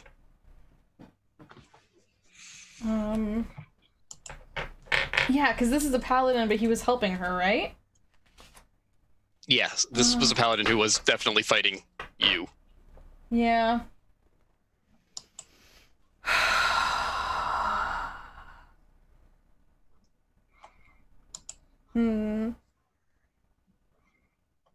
I wish, oh man, I wish I had known this was gonna happen. I would have prepped like a voice mod, honestly, because this is such a thing. I didn't know this was gonna happen. Yeah, I know. This is like such a thing that Kahosa has been, you know, working for, and I think she's looking down at this paladin and just sort of like cocks her head to the side and says, previously I would have asked if you had taken part on the invasion and burning of the New Haven hatchery, but I don't really care because you all deserve to go now. And I want to like remove his head. Okay. Yeah, that happens. You just slash with that fiery blade, and the head, still in the mask, just goes spinning and flying off of the body. And then if I revert, which I understand, it's because it says only until the end of a situation. So if this is the end of this situation, I'll let you say that, decide whether, if you go through the mirror, it will end. I think you do hear other people coming. Yeah. I think I imagine after that happens, she like looks down and then looks back up, and we get, you know, like the camera follows her and goes back, and then she's normal. Okay. And then I think she takes the fireball out of her pocket and goes to start walking towards the mirror and just lobs it as she walks through Into the room. Yep. All right. So as you walk through the mirror, we just sort of get this lingering shot of the room just erupts into flame. It's spreading quickly over all the furniture and the shades that were on the windows. And everything's just burning. And then Kosa passes through the mirror, and we are going to take a break. I was just going to say, I think as she goes through the mirror, she just, like, gives out a pleasant sigh. Like, like that was so nice, you know? And then just walks through the mirror. Oh my goodness. That was, you know, that was a really nice time we just had, don't you all think? I'm really glad all your favorite things. I'm really glad I didn't see it. Cool people don't look at explosions. I was gonna say, yeah, you can't turn back and look at it. No, exactly. She just like tosses the fire orb, which, as we described, is basically a magical Molotov and or napalm or whatever, and she just very despite she's still bleeding, I imagine, from the wound. She just got stabbed, but she is so happy. Yeah, you don't feel the wound at the moment. It's still there, but... So this is all good. So we should definitely go take a break, and this is all totally fine and normal. And I kind of like the idea that maybe, like, as the spiders poured out of her from they kind of held the paladin down and let her just, like, chop his head off. I like that, too. Mm-hmm. I do like that. Okay, we're gonna go on a break. We're gonna go take care of ourselves for a second. You should do the same. We'll be back in a few.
hi everyone. We're back from that break. Hope you hydrated, took care of yourself, whatever you needed to do, because now it's time. We're in it now. We're in it. Now we're in it, and you've come along. You're in it with us. You're all accessory. Yep, you're all accessories to these crimes. Sorry. You thought we were in it before the break. Yep. We in it. In it. Yeah. In it. Let's see the second escalating part. Mm-hmm. Okay. Here there's more fire. I'm so concerned. Cahosa. Oh, hi. Hi. Yes, you come through the mirror after your dramatic exit from the Solar Basilica, with it burning, with small mirrored spiders also burning and trailing small flames around the room. God, they're such good babies. Oh, I love them so much. You enter an inferno. You are in a room. The room is burning. Okay. You need to give me a resist plus, let's say resist plus high society roll. I almost just rolled the Interesting d6s again. That's not the right dice. No difficulty on this one. No so difficulty? Just a straight roll. You know all my resistances, right? I'm looking at the sheet. I have like 3 to blood, 1 to mind, 1 to reputation, etc., etc. Okay. Yep, and I have all those. Okay. Dun dun dun. A 7. Okay.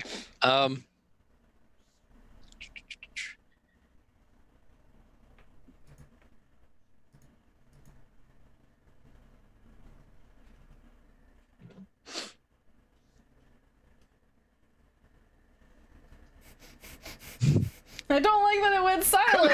I don't like yeah, that. sorry. And that smile, just like, how wonderful this is. This could not be more perfect, honestly. No. Right? I walk out of a room of fire into a room of fire. It's totally fine. So you walk into this room and it's burning. And before you're trying to even make out where exactly you are, but everywhere you look, it's just flames. You try to find the exit, but it's thick with smoke, and your ceremonial robes catch on fire. You're burning. Okay. Is that a tag I get to have? Is that not exactly. You did fire. suffer fallout, but actually much cooler than just being on fire. There's a short moment of pain, and then you don't feel anything at all. And everything is dark for a moment. The fires are gone. The room is gone. There's just an endless expanse of black. And then you see a small mote of fire. And it grows larger. And it starts to shape into the form of a tall, multi-limbed woman. Giant woman. Yes. Giant woman. Just nuzzling my mic over here. Cahosa, your time is not yet. It will be soon. I have claimed your soul.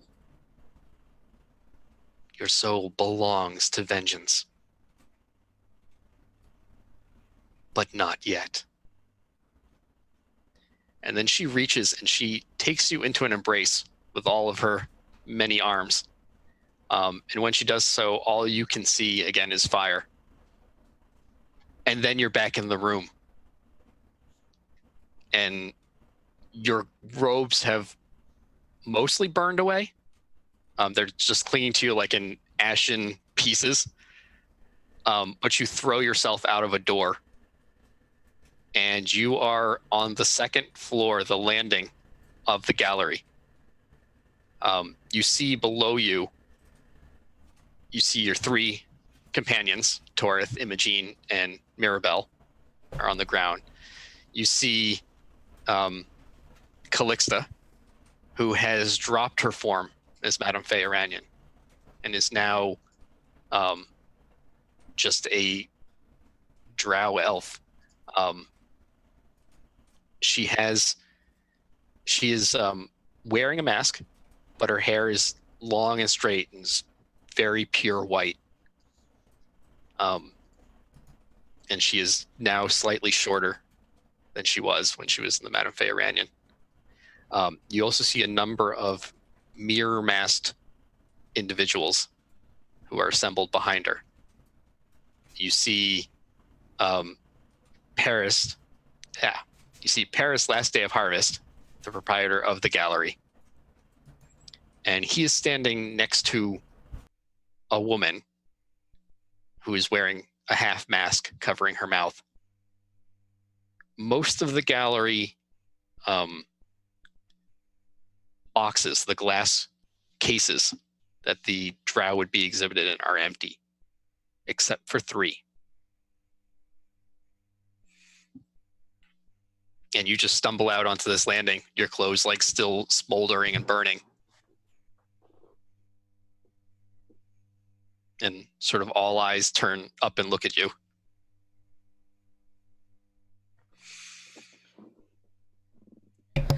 Sorry, so there's three displays. Glass cases, yep. Yeah, that have people in not them. open yet. That still have people in them. Mm-hmm. They're down below though, and I'm on the second floor. Yep, you're on the landing. Like there were those stairs that go up, and there's a landing that goes around the open space. Percent of fire this place is on. Just that room at the moment. Okay. Which was Paris's office. Remember how there was like a 2-part office? Okay. The whole thing is burning right now, and there's smoke that's coming out of the room as you exit. Okay. Because that's where we saw the other mirror, right? Mm-hmm. Yeah. The people in the boxes that are still there, who's in them? Okay. Because I know that it's not the good. 3 of you who are down on the ground floor can clearly see the 3 cases, the 3 drow in them appear to be Torith, Mirabelle, and Cahosa. And the woman who is next to Paris appears to be Imogene. Oh my god. Son of a bitch. Calixte looks up at Cahosa and says, I was not expecting you to arrive. Please join us. I don't know if anyone has noticed, but this place is a little bit on fire, and we might maybe want to get out of here. I'll make this quick. I'll walk down the stairs, I guess. You walk down the stairs. Now you can see the 3 drow who are in the case, that one of which looks just like you, except not on fire or bleeding.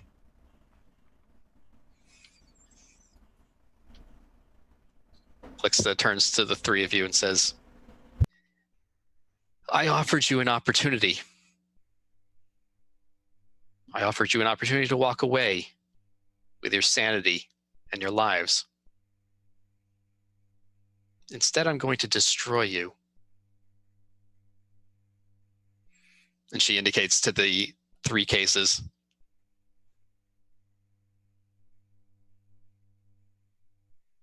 I will use these 3 to ruin everything you care about. And you, Imogene, well, Paris had a special request.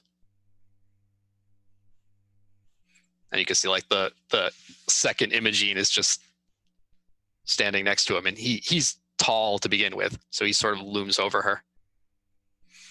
Oh, did he?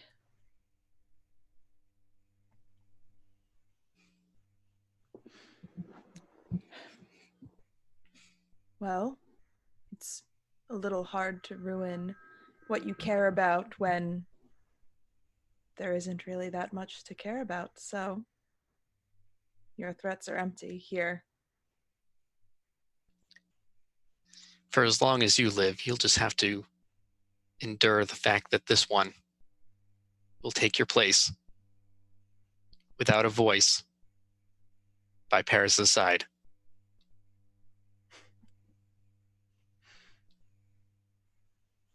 I don't think that's going to happen.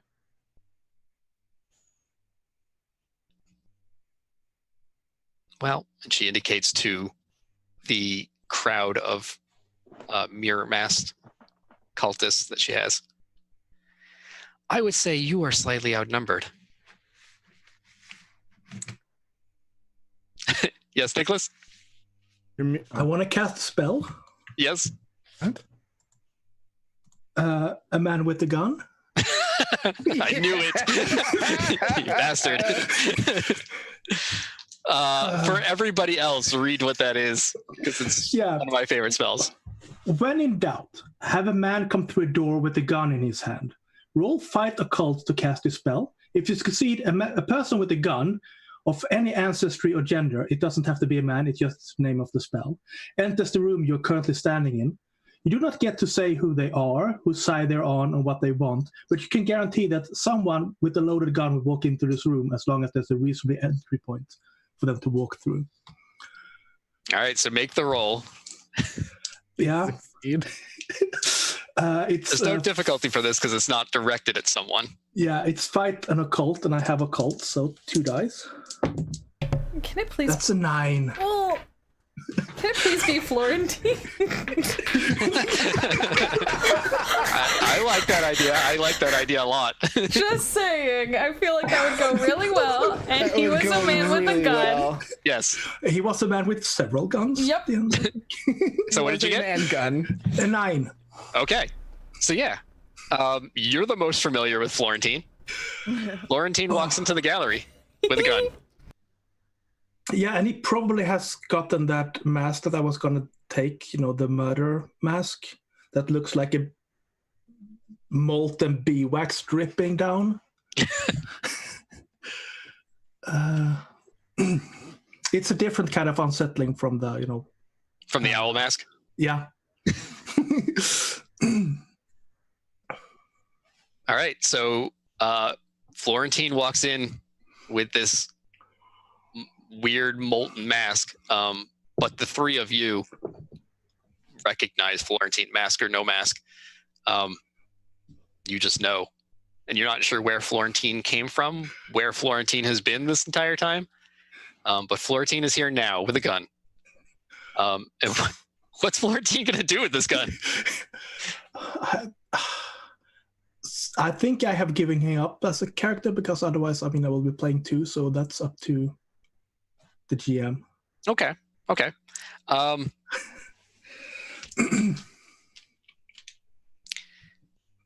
think Florentine walks into the gallery, and at first, only the three of you notice him walk in.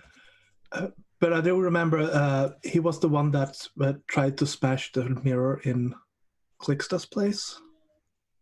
Yep. So she's probably not too keen on him.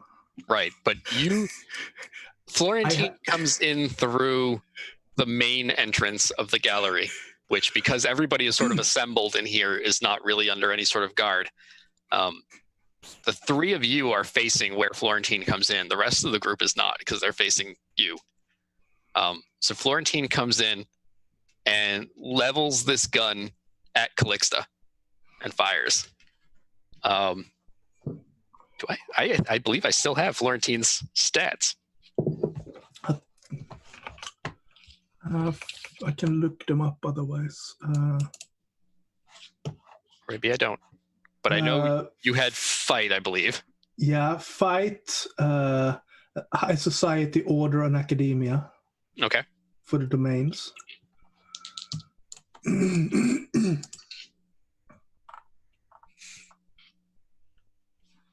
Okay. Florentine. And the gun was a dueling pistol, I guess, to damage D6 piercing. And I think it also one of the great things that it's surprisingly, so it's mastery and I think also sacred shot, so it's brutal. He was made to shoot people. So Florentine comes in. The rest of you, the three of you, see, four of you, see Florentine level this gun at Calixte and fire. It does not hit Calixte, but one of the cultists sort of unknowingly moves in the way of the shot, and their head just sort of explodes. And Calixte just spins around in this like gore splashing everywhere across her mirrored mask. And then into this situation, chaos sort of erupts. And the four of you, this is the situation. I mean, you have those three people in the glass cases that you don't know exactly who they are, but they've been made to look like you. And then the one of them that's with Paris sort of standing towards the back, Calixte, and then like a few dozen cultists.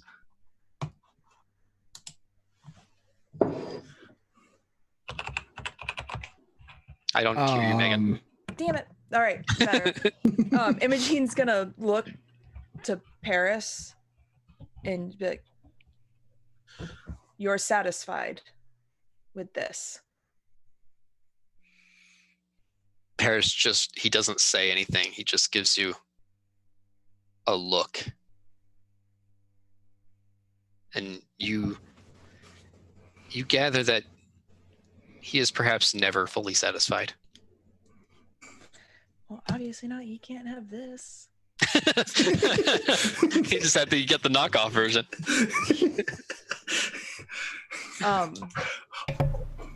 And do I see, does he have any, can I see, like, does he have any, like, weapons or anything on him? Like, is he holding a weapon? Does he have something for ouchies on his person? Yes. And you've seen this weapon before. He has that ice dagger that you ran across the last time you were here. Oh, perfect. That's great. That's awesome. That's wonderful. Brilliant. I'm going to use spite. Oh, I know where this is going. But yes, read spite. So spite is you assault an enemy's mind with raw humiliation and they attack their own body out of shame. They must be able to see you for this spell to take effect. Roll deceive plus occult. On a success, they mark D8 stress piercing against themselves if they're carrying a gun or edged weapon, or a D6 stress if they have a blunt weapon or are unarmed. And I think piercing is just armor related, but I'm going to check. Yeah. Sure. Yes. So if he has a knife, then that's D8. Yep. So make the roll associated with that. Yeah. And then we can zhuzh it up once we see how it goes. Yes. So it's deceive plus occult, which I have, so it's 3d10. That was not good. Oh yeah. So I rolled a 1 and a 2, and then I rolled a 9. Nice. Okay. So thank God. So yeah, tell me how you shame Paris into stabbing himself. Yeah, I think I'm just like looking at him, and I think I'm gonna take off my mask so that like I can just like look at him. Like, you don't even realize how badly you have failed. Everything that you have worked for is going to crumble at the hands of the drow that you kept in cages. You should be ashamed and embarrassed for what is about to happen to you. And the best you could ever hope for is but a shallow copy of something you could never have. Stab yourself, bitch. All right, I'm going to let you roll a D8. I'm going to have to get a D8. All right, 1 minute. Into the jar.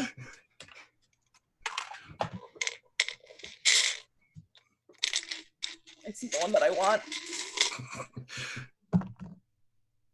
A 6. 6. All right. Paris, just as you say this, you see his face sort of drop and almost there's a look of horror. And then he reaches down for the dagger, picks it up, and shoves it in his own eye. Oh, yeah! And he just falls backwards. He's not dead, but I mean, he's got a dagger in the eye. So he falls backwards. And the copy Imogene, like, just screams and moves away from him. But it's super muffled. Actually, because no. she's got a mask on. Yes, she's got like the muzzle mask. So you just hear like, and she moves away from him. And then I'm just gonna like take the gun and just like point it at Calixte and just like stand there. Okay. Anyone else? Would you say that this is a new situation? Yes. Then I'm gonna ask the question again. What would make this thing descend into chaos? Burn the gallery down. I mean, other than what Imogene just did, but beyond that, burn the gallery down around you. I want to do a thing too, like that, that thing. Yeah. Okay. What do you want to do? It's not my more evil one, I'll say. Oh, what a shame. I'm having a moment of clarity, you know? I guess. Moment of reflection after talking to the Vengeance Goddess. Yep. So I just imagine Imogene has her gun leveled at Calixte. And I'm just double checking. I'm looking really close at Calixte and just...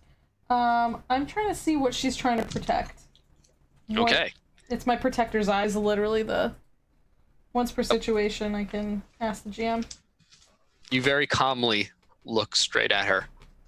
And you note that her fingers are curled tightly around that hand mirror that she's almost cradling like a child. Oh, I could. And you give know that to me. that is what she wants to protect more than anything. I'm going to turn to Imogene. I assume, how do you have the gun? Do you have pointed like at her head or like... Just at her general person. It might be more effective if you pointed at that. And I pointed at the mirror. I point at the mirror. Does Calixte respond to that? Do you... she's... Like, I'm not going to move the gun, but if Calixte heard it, she's backing away a little, and she is clutching that mirror. Oh. You make a wonderful point. And I'm going to, like, sling the gun back over my shoulder, and I'm going to look at Calixte and be like, may I have that, please?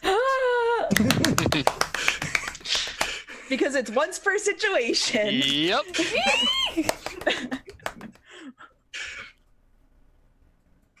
You say that to her, and a hush kind of falls among all of the cultists who are around her and her.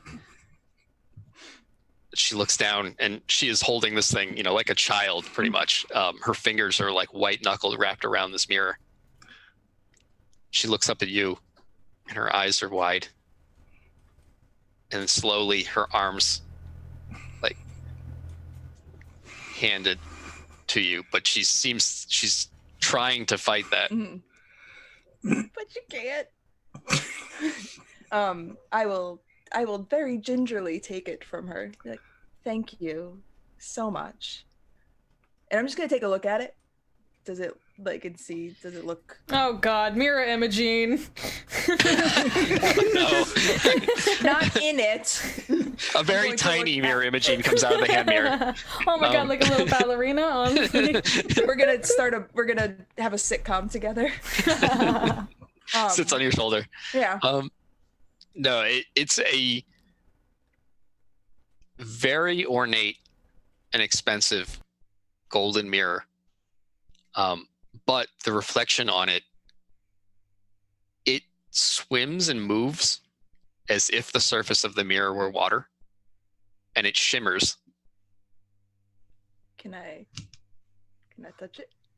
You touch it, and it has a feeling like water, or like something like mercury, almost. And you remember something as you're touching it. You remember the distilled moonlight that Torith had told you about and that she had acquired. Ooh. And how Torith had described it. It was like quicksilver. Mm-hmm. That means nothing to me because I am not a smarty smart. But Torith, who I'm assuming is standing next to me, I'll just look up at them and be like, maybe you can make something of this, and I will pass the mirror over to them.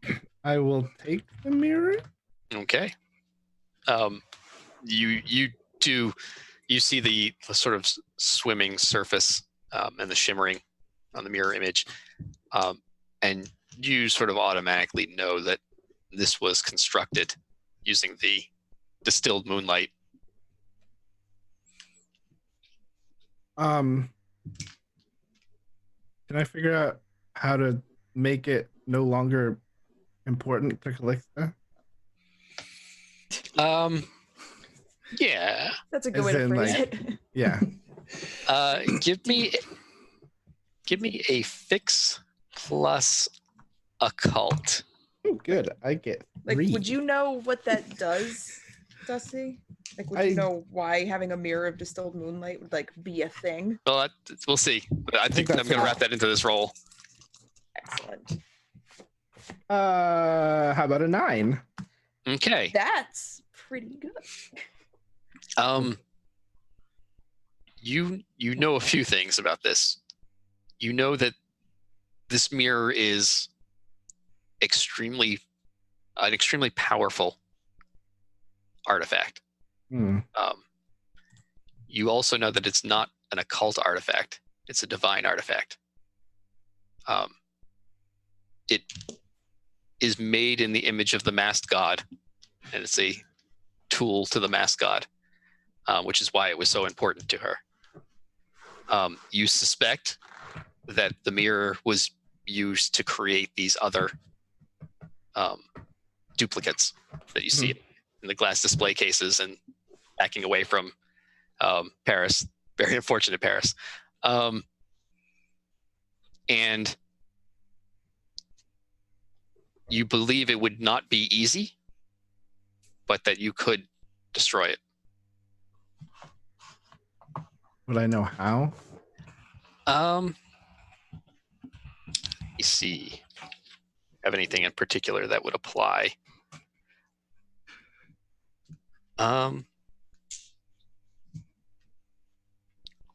Actually. I was just going to throw that into the crowd.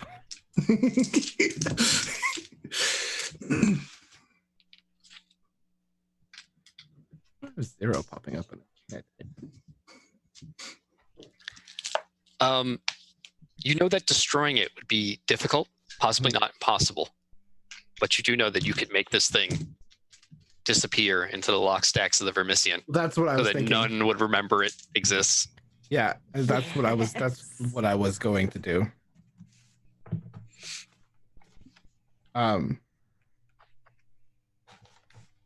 Yeah. I'm going to disappear. I like how you say that. Just, I'm going to disappear. I look at Calixte and I'm just like,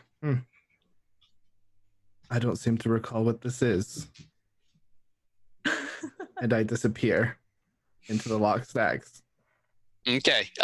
Do you open a door or anything like where there was not one before?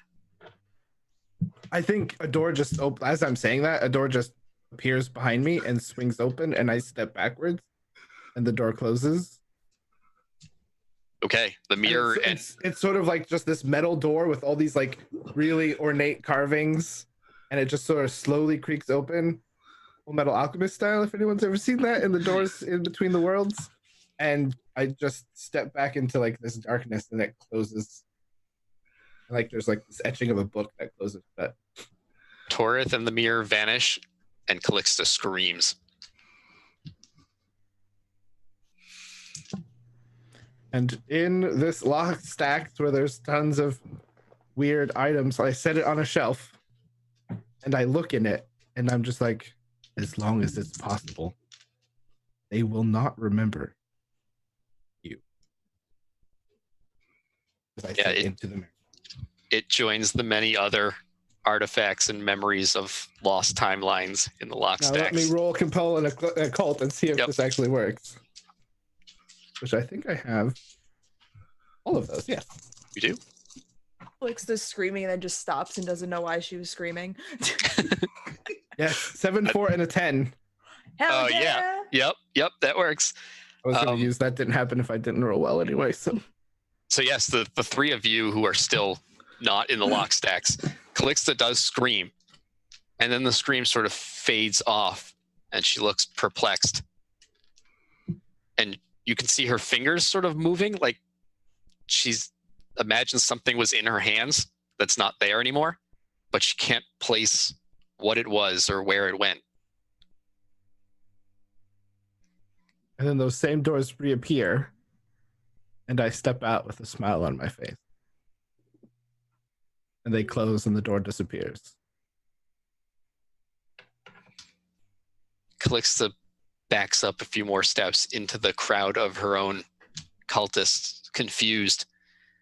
The cultists all are looking at each other. They're wearing those mirrored masks, so you see like weird twisted and bent reflections as they're looking at each other.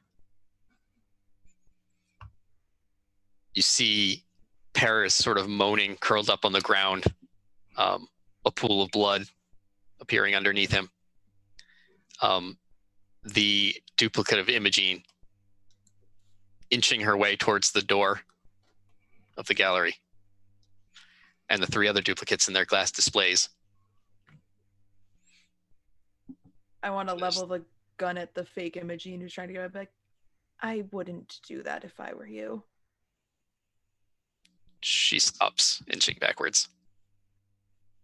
It's no fun to leave your friends alone.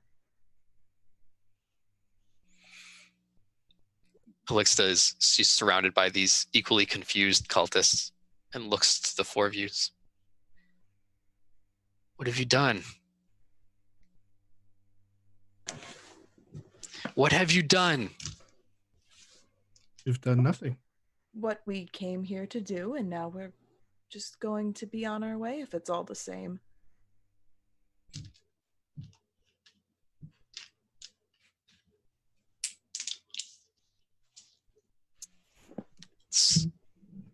I'm not done yet. My work isn't done. I take out the orb.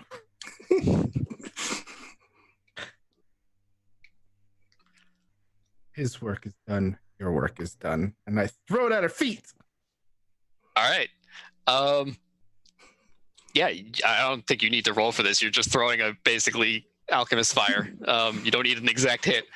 You throw it at her feet and it cracks, and for a moment, this liquid sort of spreads out and splashes, and then it erupts as it contacts the air. And her legs catch fire, the robes on her legs, as well as a few of the cultists around her, as well as the floor of the gallery. You said there were no drow in here aside from the copies of us and then the cultists? Yeah, the cultists, I mean, they're probably a mix of drow and Alfir. Well, there are no displays. But there are no displays. Correct. Because, yeah, I'm just asking because Imogene made this clear to us that, before fire, let people out. So I just want to check because I would... Correct. Does it seem like the people in the cages are locked in, so they're not in on the plan, or are they just standing there to be... They don't have locks. Yeah, right. Yeah. They could leave. And I think as the fire catches, they exit the displays. I want to grab the me. Are these real people? You grab her, and I mean, yes, she's solid and real, and it is uncanny and more than a bit disturbing that she looks like you. Hey, she doesn't have this cut. She doesn't have these burns. Hey, no. That's true. She hasn't lived this life. Yeah, she didn't earn this. She is the Cahosa of months ago that before any of this had happened. Yeah. Yeah, I will probably also try to catch mine because I do not want to share my royalties. Yeah. All right. Yeah, I think you can grab. They're clearly confused and panicking now. I would like to so they're just like, where are we like orientation wise in the gallery? Like, were they all standing like backs to like the foyer? Yes, they were. Okay. Back to the foyer. I want to just like, while this like panic or whatever, like while the fire is like, I want to just like very calmly go find display case 29. And I would like to unload everything that's in the stock of this gun into it. Just very calmly.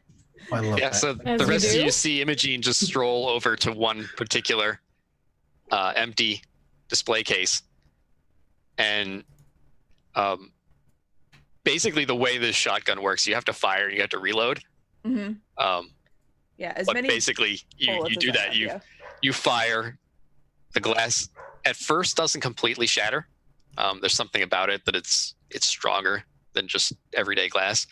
You calmly reload, fire again, and there's like this lattice work of like spider webbing cracks across it. You reload one more time and fire, and the whole thing shatters, and glass just sprinkles down, tinkling to the floor. And I'm gonna take out my mask that I had been wearing, and I'm just gonna leave it on the glass is all broken. I'm just gonna like leave it on like the pedestal, and I'm gonna take out my fire globy thing, and I'm just gonna like look at my friends, and that I'm done, and I'm just gonna toss it into the crowd. Okay, you toss it. There are shouts as it lands on like or around some of the cultists, and also splashes on Paris, who at first doesn't notice, but a moment later when the liquid ignites, he just yells and screams. And there's total chaos now because there are two patches of burning. There are cultists on fire. Calixte is on fire. The place is on fire. Yeah. Like I'm like Imogene's just gonna like walk towards the door, like just be like, I've done what I came here to do. Okay. Type of deal. I know Cahosa and Mirabelle sort of grabbed their duplicates. Yeah. What of duplicate Torith and duplicate Imogene? Any does it matter to you, or? Torith is just gonna walk up to theirs, look, not us, and Vermissian drop them. Oh, I love it. Okay. Yeah. What opens up? Is it a trap door or something, or? Yeah, I think it's just a trap door. Like he just presses his foot on a tile, and it presses down, and it's an occult. For a moment, the duplicate Torith looks really surprised and confused, and then they just fall straight down. Is it like a cartoon thing where there's like a moment between? Yeah. I'm gonna say Vermissian physics. Yeah, and then you hear down when they fall, you hear that. Oh, the baby scream. That's so good. But they just vanish into darkness. It's not total darkness. You can actually hear somewhere distant in there the sound of like rumbling engines and machinery, but then they're gone and the door closes. It would have been a better thing to be like, your train's here. Just think, I'm imagining the face that Hans Gruber does when the watch breaks in Die Hard, and just like, yeah, as I watch it disappear into the darkness, and then I start walking out. All right, and you just don't care about duplicate Imogene? No. Okay, you just keep walking. If she survives, she can have my life. I don't care. All right. All right, so you all make your way out of the burning gallery. You're back out on the street in Amaranth. You can see through the windows. There are no windows on the first floor of the gallery, if you'll remember, but there are windows, huge windows on the second floor. And you can see just the light of fires kind of flickering inside. But it is oddly quiet on the streets of Amaranth. The panic hasn't really hit the district yet. You walk out, but you imagine it will soon, as some cultists are running out of the gallery. We should go. Yes. Yeah, I don't want to have to carry this person around with me. Like, is there any way to see, like, I think I want to do a check on whether they are, because we've seen her make people look like other people. So is this person their own person and they will stop looking like me at some point if I do something? Or are they not a people? Are they just a, like, you know what I mean? Like, are they just an illusion made by the mirror?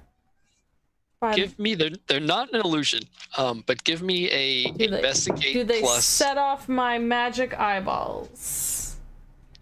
They do, actually. There is a touch of occult magic to all of them. Okay, I would like, because I know Mirabelle took hers too. So yeah, I just I want to check this for the. I'm like looking at Mirabelle and I'm just like, real, not real. What are we thinking? We don't want to take them. Do we want to? Give me an investigation plus occult roll. Oh, I'm good at both those things. Yeah. Watch me roll all ones again. Can I help? I have both of those things as well. You can. Should we get an extra die? Okay. Let me get another spider. All up in this biz. One of them fell off. Wow, thank goodness, because I rolled 2, 2, 5, 8. Okay. Took 4 dice to get 1 pass. Gosh. Yep.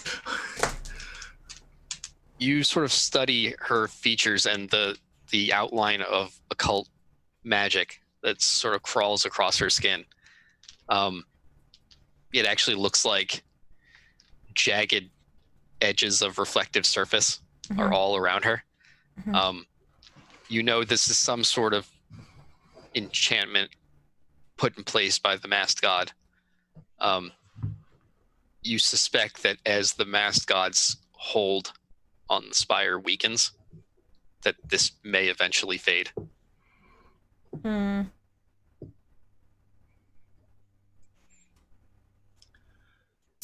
Well, they will go away. But what are we to do with them in the meantime? How good a copy are you? Do you? I ask my copy, and I the copy poke them a little bit. Copy Mirabelle says, "I am Mirabelle. I'm an action journalist." What was your birth name? Oh, are you quizzing me? Actually, that's true. She would not know that. Yeah. So you ask her what her birth name is, and she sort of pauses and is thinking, like her brows are furrowed. My name is Mirabelle. No. I mean, this is ridiculous. You'd think that the masked god would be able to do some more intricate copies, but you are quite useless. Do you even know how to type? I'm sure I do. Are you looking to put yours to work, Mirabelle? Yes, I... Intern. Yeah, I mean... The beginning of a beautiful friendship. I really don't want to have to deal with this, but also... I mean, imagine what... We can finish a book in half the time. I mean, it's... Perhaps bring them for? We shouldn't stay here. No. Imogene is very impatient. Yeah. No, that's very valid. Yes. I was hoping to get rid of them as quickly as possible. Kill the guy not wearing a mask. Gallery's on fire. Yeah, no, we definitely need to get away from here.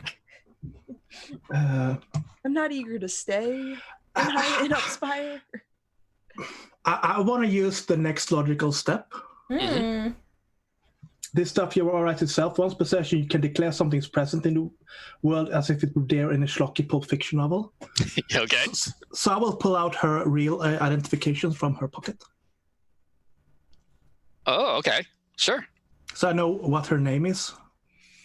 Yeah. Okay. Let me tell you. This is why I keep a name list.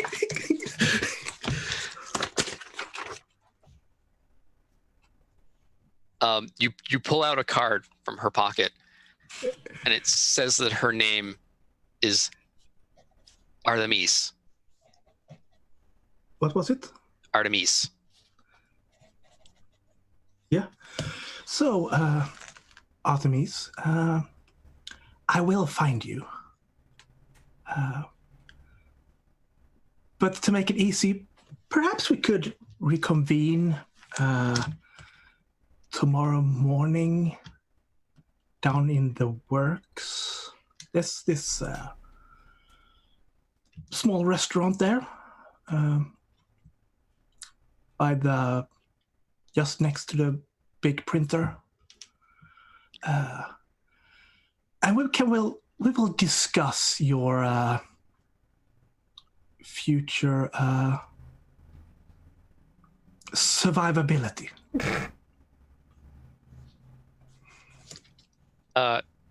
She sort of, you can see her mouth moving, like she doesn't have words, but she wants to speak. I don't recognize that name.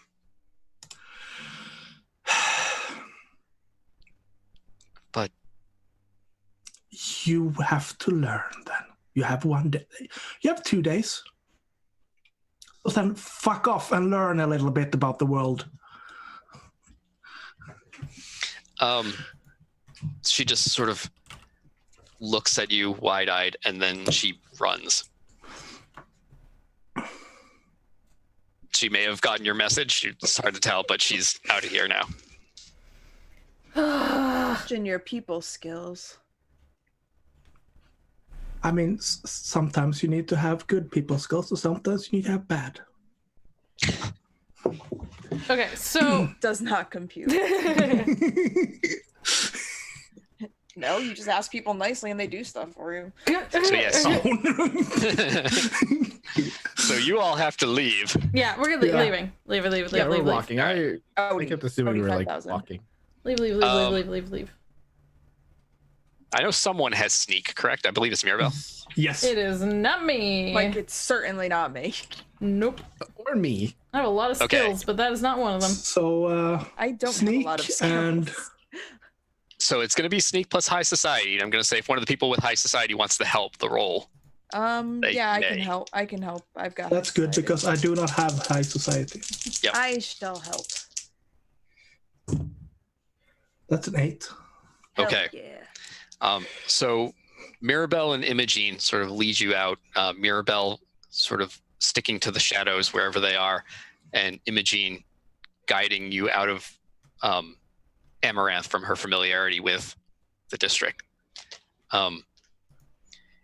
You reach the elevator, and at first, when you get to the lift, you see that there are the black guards, the black-clad guards of Amaranth who wear almost like insectoid armor. It has a very like chitin shell quality to it, and it's got these strange helmets that are almost like insect heads. They are gathered around the lift as they usually are, guarding the entryways to Amaranth. But then you hear shouts, and you hear people yelling fire. And the black guards who are around the lift start to assemble and move in the direction of the gallery. We can just like saunter quickly Keep towards the true. lift. Yeah. Yep. They're like, oh, there's a fire. We're trying to get away from the fire. So you're still keeping hold of your duplicate? No, that's what I wanted to ask. Like, she's not wearing midwife robes, right? She's wearing like a display garment for the gallery with a fancy mask and like. Correct. I don't think that they would have gone to the effort necessarily, at least yet, to get like ceremonial robes from somewhere. I just don't want her to appear as a midwife and can go into like any, especially because I know this is gonna fade. You said like I could tell from telling the magic. I'm just gonna be like, well, off with you then. Go on. Try not to cause too much trouble. Okay. When you do that, she just runs off and vanishes into the crowd, into the streets. The four of you get on the lift, and the lift sort of lower goes down Spire. I know Cahosa got stabbed. Oh yeah, yes. I did. Cahosa looks like hell. I'll just add. You saw the stabbing. I don't think y'all saw like I got the burning. Burnt. Like I am. No. I am a crispy, toasty. Well, actually, I mean, your skin and everything, you have like soot sort of clinging to you and ash, but your skin is unharmed except for the stabbing. Hey, your clothes are all thanks, burnt Fire Goddess. I love you too. I will attempt sort of a. Do you have strategically unburned parts? Or is like just all like there's like a little bit of modesty clothing. This is an anime. Modesty rags or half-burnt rags. I want to attempt the sort of could I have taken a little bit of clothing from the other me? Could she have had like a little bit of spare something that I could have? If you want to, yeah. But I also will add that when she was burned, you could all see that glyph. Yeah, so I want to take something to at least like cover a little bit, like. I will attempt a sort of afterthought aid, because I think it's perhaps a little bit late for first aid. Second, third aid. Cahosa also has something. I do. I have healing, and I'm particularly good at healing myself. She just wouldn't have thought that wouldn't have been her priority. So if you do this, you might remind her. If I'm that's. But if you started to stop, I would be like, hey, well, we gotta stand like still. We need to fix the wound. All right, but let's just sit over here, and I'm gonna like go to where there's like a bit more of an alcove or a hidden edge or like an alley or like a. Well, let me ask you this: where do you guys want to take the lift to? Or are we in the lift? Yep. We were like right at the lift. Okay, well then I'll crouch into the lift. Yeah, that's fine then. I'll hide and do it in the lift. Oh. Aid me, please. Yeah, where are we going? Where are we going? Can we go back to your place? The hatcheries are all donezo, so I don't know what y'all want to do about that. I know where I want to go. We can go back to my apartment, probably. That's just one level down. To lay low, if we can. We can do that. Okay, so Mirabelle, give me a. Boy, let's say this is a It's a fix, I think. Yeah. Give me a fix plus occult. Ooh, I have 3 dice. That's neat. Ooh. Okay. Thank you. I saw it roll over from a 2 to an 8, so. I like the idea that it's fix plus occult because Mirabelle has some weird shit. Like, it's not a normal first aid kit in any sense of the term. There's all sorts of strange narcotics and weird shit. Tape. I think I do some scribbles over the wound. Oh god, that's gonna get infected. I like it. So do I feel better or do I still look like hell? Both? Physically, I only care about the physically. I think I'm fine up here.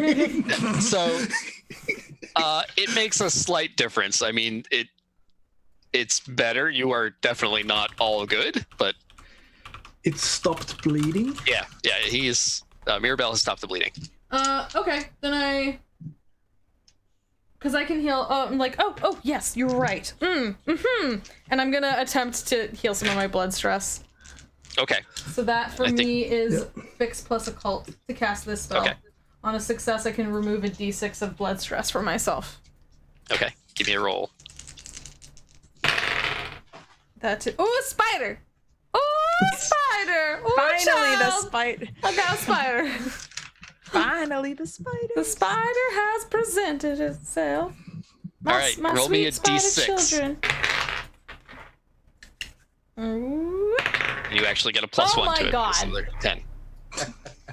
A 1? A +1 though. And a Y. Stop rolling Anna's dice. Anna, why you do this to me? Anna! But you get, I thought you get we a were plus one. I thought we were so you get 2. friends. I'm kidding. So you actually heal 2 because you can roll a 10 on a crit on. So do I feel better? Not perfect, but again, so you actually weave those like webs, and you put them over your wound. And you're not feeling a lot of pain. Your whole body still feels. I mean, you were on fire and you were basically dead for a short period of time in a burning room. No. So your whole body feels like a dull pain, but it's not, the wound itself doesn't seem so bad anymore. That's not pain. That is the blessing of my mistress. How dare you? It's one way to look at it. She loves me. She loves me so much. She has accepted my soul. Yeah. Only if you stepped into a burning room and died, though. She saved me from dying. I stepped into a burning room and she saved me. Zealotry. Try it today. Yeah. That will definitely that fallout will definitely factor into your epilogue. Excellent. But yeah, let's go to my house where I haven't been for fucking months. Okay. So yeah, you make your way to Imogene's apartment. You check and doesn't appear anyone's still watching your place, but you figure with all that's happened, it's probably safe to return here. The 4 of you go up to Imogene's apartment, which, if you all remember correctly, doesn't really look like it's lived in.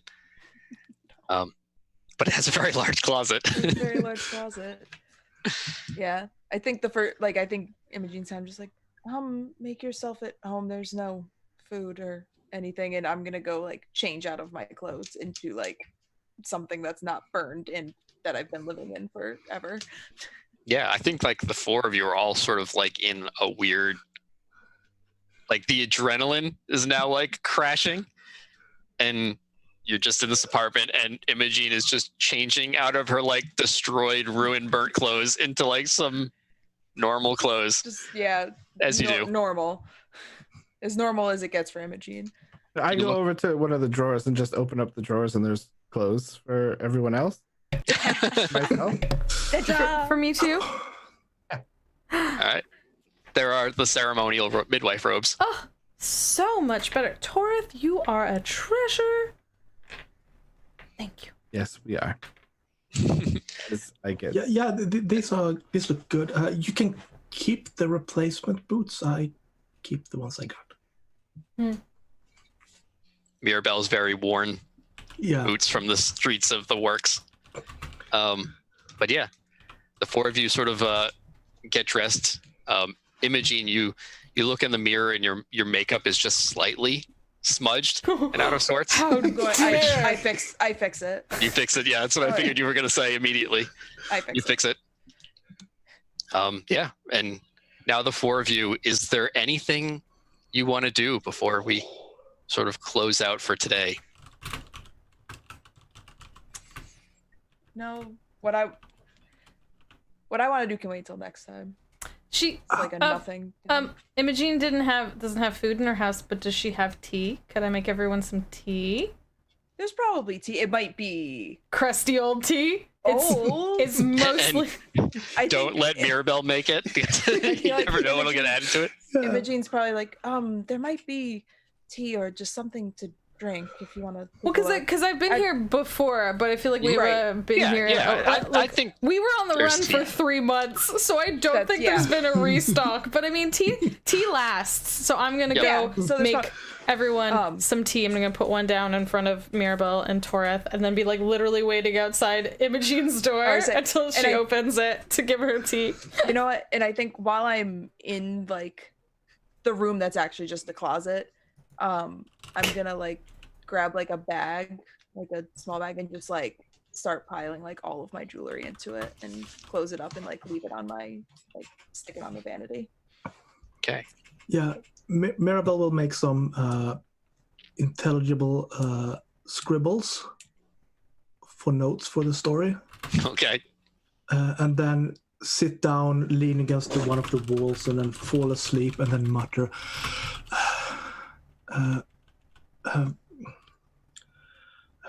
"Rotting face, I see you. You are valid."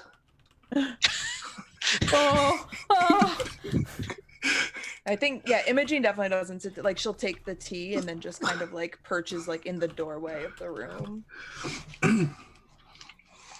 just like looking at everyone. Toreth is sort of like on the opposite side, leaning against the wall, just kind of looking at everyone. Toreth, you hear a voice in your head, a voice that is Imogene's voice, and you know that it's your book. Mm-hmm. What's next? Good question. I don't think we know for once. We'll have to find out.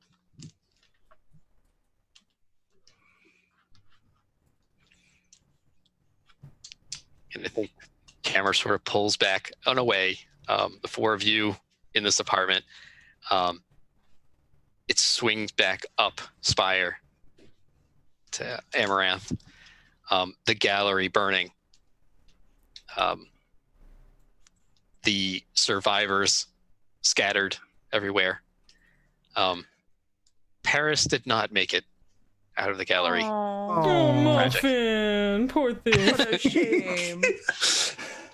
Couldn't have happened to a worse person. But you do see sort of a shot of Calixte somewhere down Spire in like a dirty, dark neighborhood. And she is in a room that is just cluttered with all sorts of things, random objects. And she's staring at a mirror, and she's in her normal Calixte form. And she's crying and rocking back and forth. Speak to me. We're not done yet. Oh, baby. And then she sort of leans forward and presses her forehead against this mirror, this grungy, dirty mirror in this room. And then we fade to black.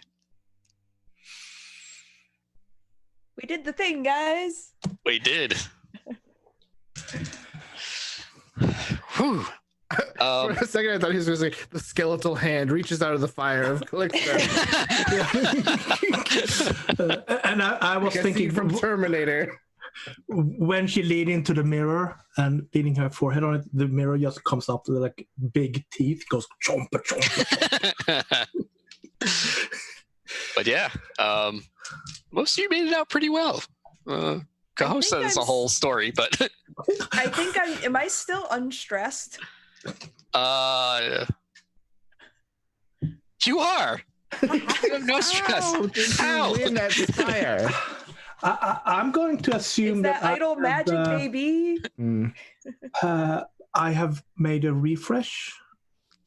Oh yeah. I would have gotten a good story. Yeah. I would have gotten a refresh too. My main refresh as a vengeance. Yes, that's definitely true. It's what is it? It's something like destroy someone or something. Like, would my compatriots also count as readers, or do I have to put it in writing for your refresh? Yeah. What does it say again? Reveal a secret to your readers, and I did reveal that Maribel isn't her real name. Yeah, you did. That's true. Yeah, I think that qualifies. So then I have 2 refreshes. All right. I have a bond with another PC. That's your refresh? I never used my secret bond.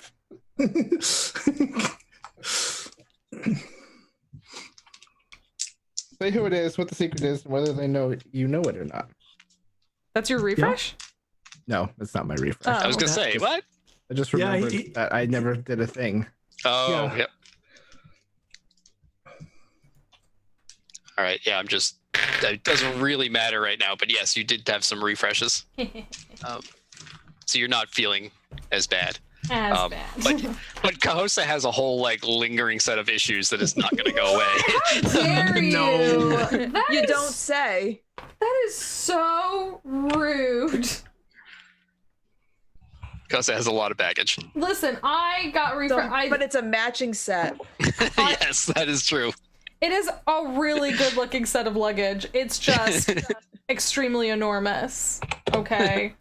It's but hey, I would argue I got refreshes as a midwife and a vigilite, which is totally, I guess. I think you did too. It's just that the fallout is much not going to go away. Oh hi. But yeah, I think you're all gonna be okay relatively, except maybe Kosa. But all the definition of okay. Hey, she didn't. She thinks she's okay. She didn't just stay in the burning citadel. Could have been worse. Yeah. She almost went down in a flame of glory. Yep. But you basically did have to make a promise to your goddess that to go down in a flame of glory later. That's cool. Just not now. Pause. That's cool. Very cool with that. I mean, you gotta make sure, gotta make sure it happened. Gotta go check that it burnt down real good. If not, burn again, If at first you don't succeed. burn again. Let's go around and say, everyone, say where people can find you, anything you want to share or plug, please do, and we'll go backwards, as we always do, starting from Jason. Oh, hi. Hi, I'm Jason, and you can find me on Twitter at JaceLevine. And I know that there's a convenient command that has all that stuff. Yeah, and there will be one more probably short session of Spire 2 weeks from now, which will be the epilogues for the characters. So I'll be talking to everyone about how they want their stories to end. I will be using a character creation bond in my epilogue, and I never used it throughout the entire game. Perfect. Dustin. Hi everyone, it's me, Dusty, your friendly neighborhood Dusty. The penultimate Dusty.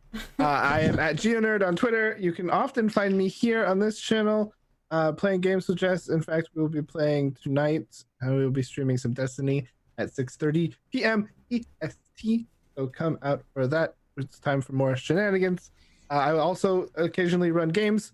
Stay tuned to Jess's Twitter and Twitch for announcements on when I might be actually getting off my butt and running some Ryutama and some other things. I think some Lancer as well is what I'm planning, but I haven't really talked to Jess about that yet. Oh, I knew you were planning it. You can't hide these things from me. Nope. She sees all. She is my vengeance. Yeah, no, that's it. Thank you for this wonderful game, and I will see you at the epilogue. All right, okay. Nicholas. Hi, I'm Niklas Nyvinter at Twitter. You can catch me 2 weeks from now here. That's probably it right now. There are a few things that's starting up. One is a Star Wars podcast that Bad Chili is running. Ooh. Nice. We have just done character creation, so scheduling things. And then very, very secret, probably starting up the disc 2 of The Promise Tree. I'm excited for that. And then we'll probably be trying to run some one-shots here. That's probably it for me. I have a food-based game I need to playtest. Yes, please. I want in on that. I mean, dueling with, food carts. Perfect. Megan. Hello, everyone. I am Megan. You can find me on Twitter at MeganLynFTW, where I shout a lot about RPGs and stuff. You can also find me on itch.io /MeganLynFTW, where there are some games that I have written. You can also check out, if you're so inclined, Jess and I are running a game jam on itch.io. There is the link in the chat. It's the Fraudulent Gaze game jam, so it's all about games about being queer, and it's in breaking rules and being awesome. So you can check that out if you write games or want to write games. So join up. It's gonna be a good time. And yeah, that's it for me. My streaming gaming stuff is very much in flux, so stay tuned. You can follow me on Twitter to find out what I'm doing, because I don't even know. But hopefully cool stuff. We'll see.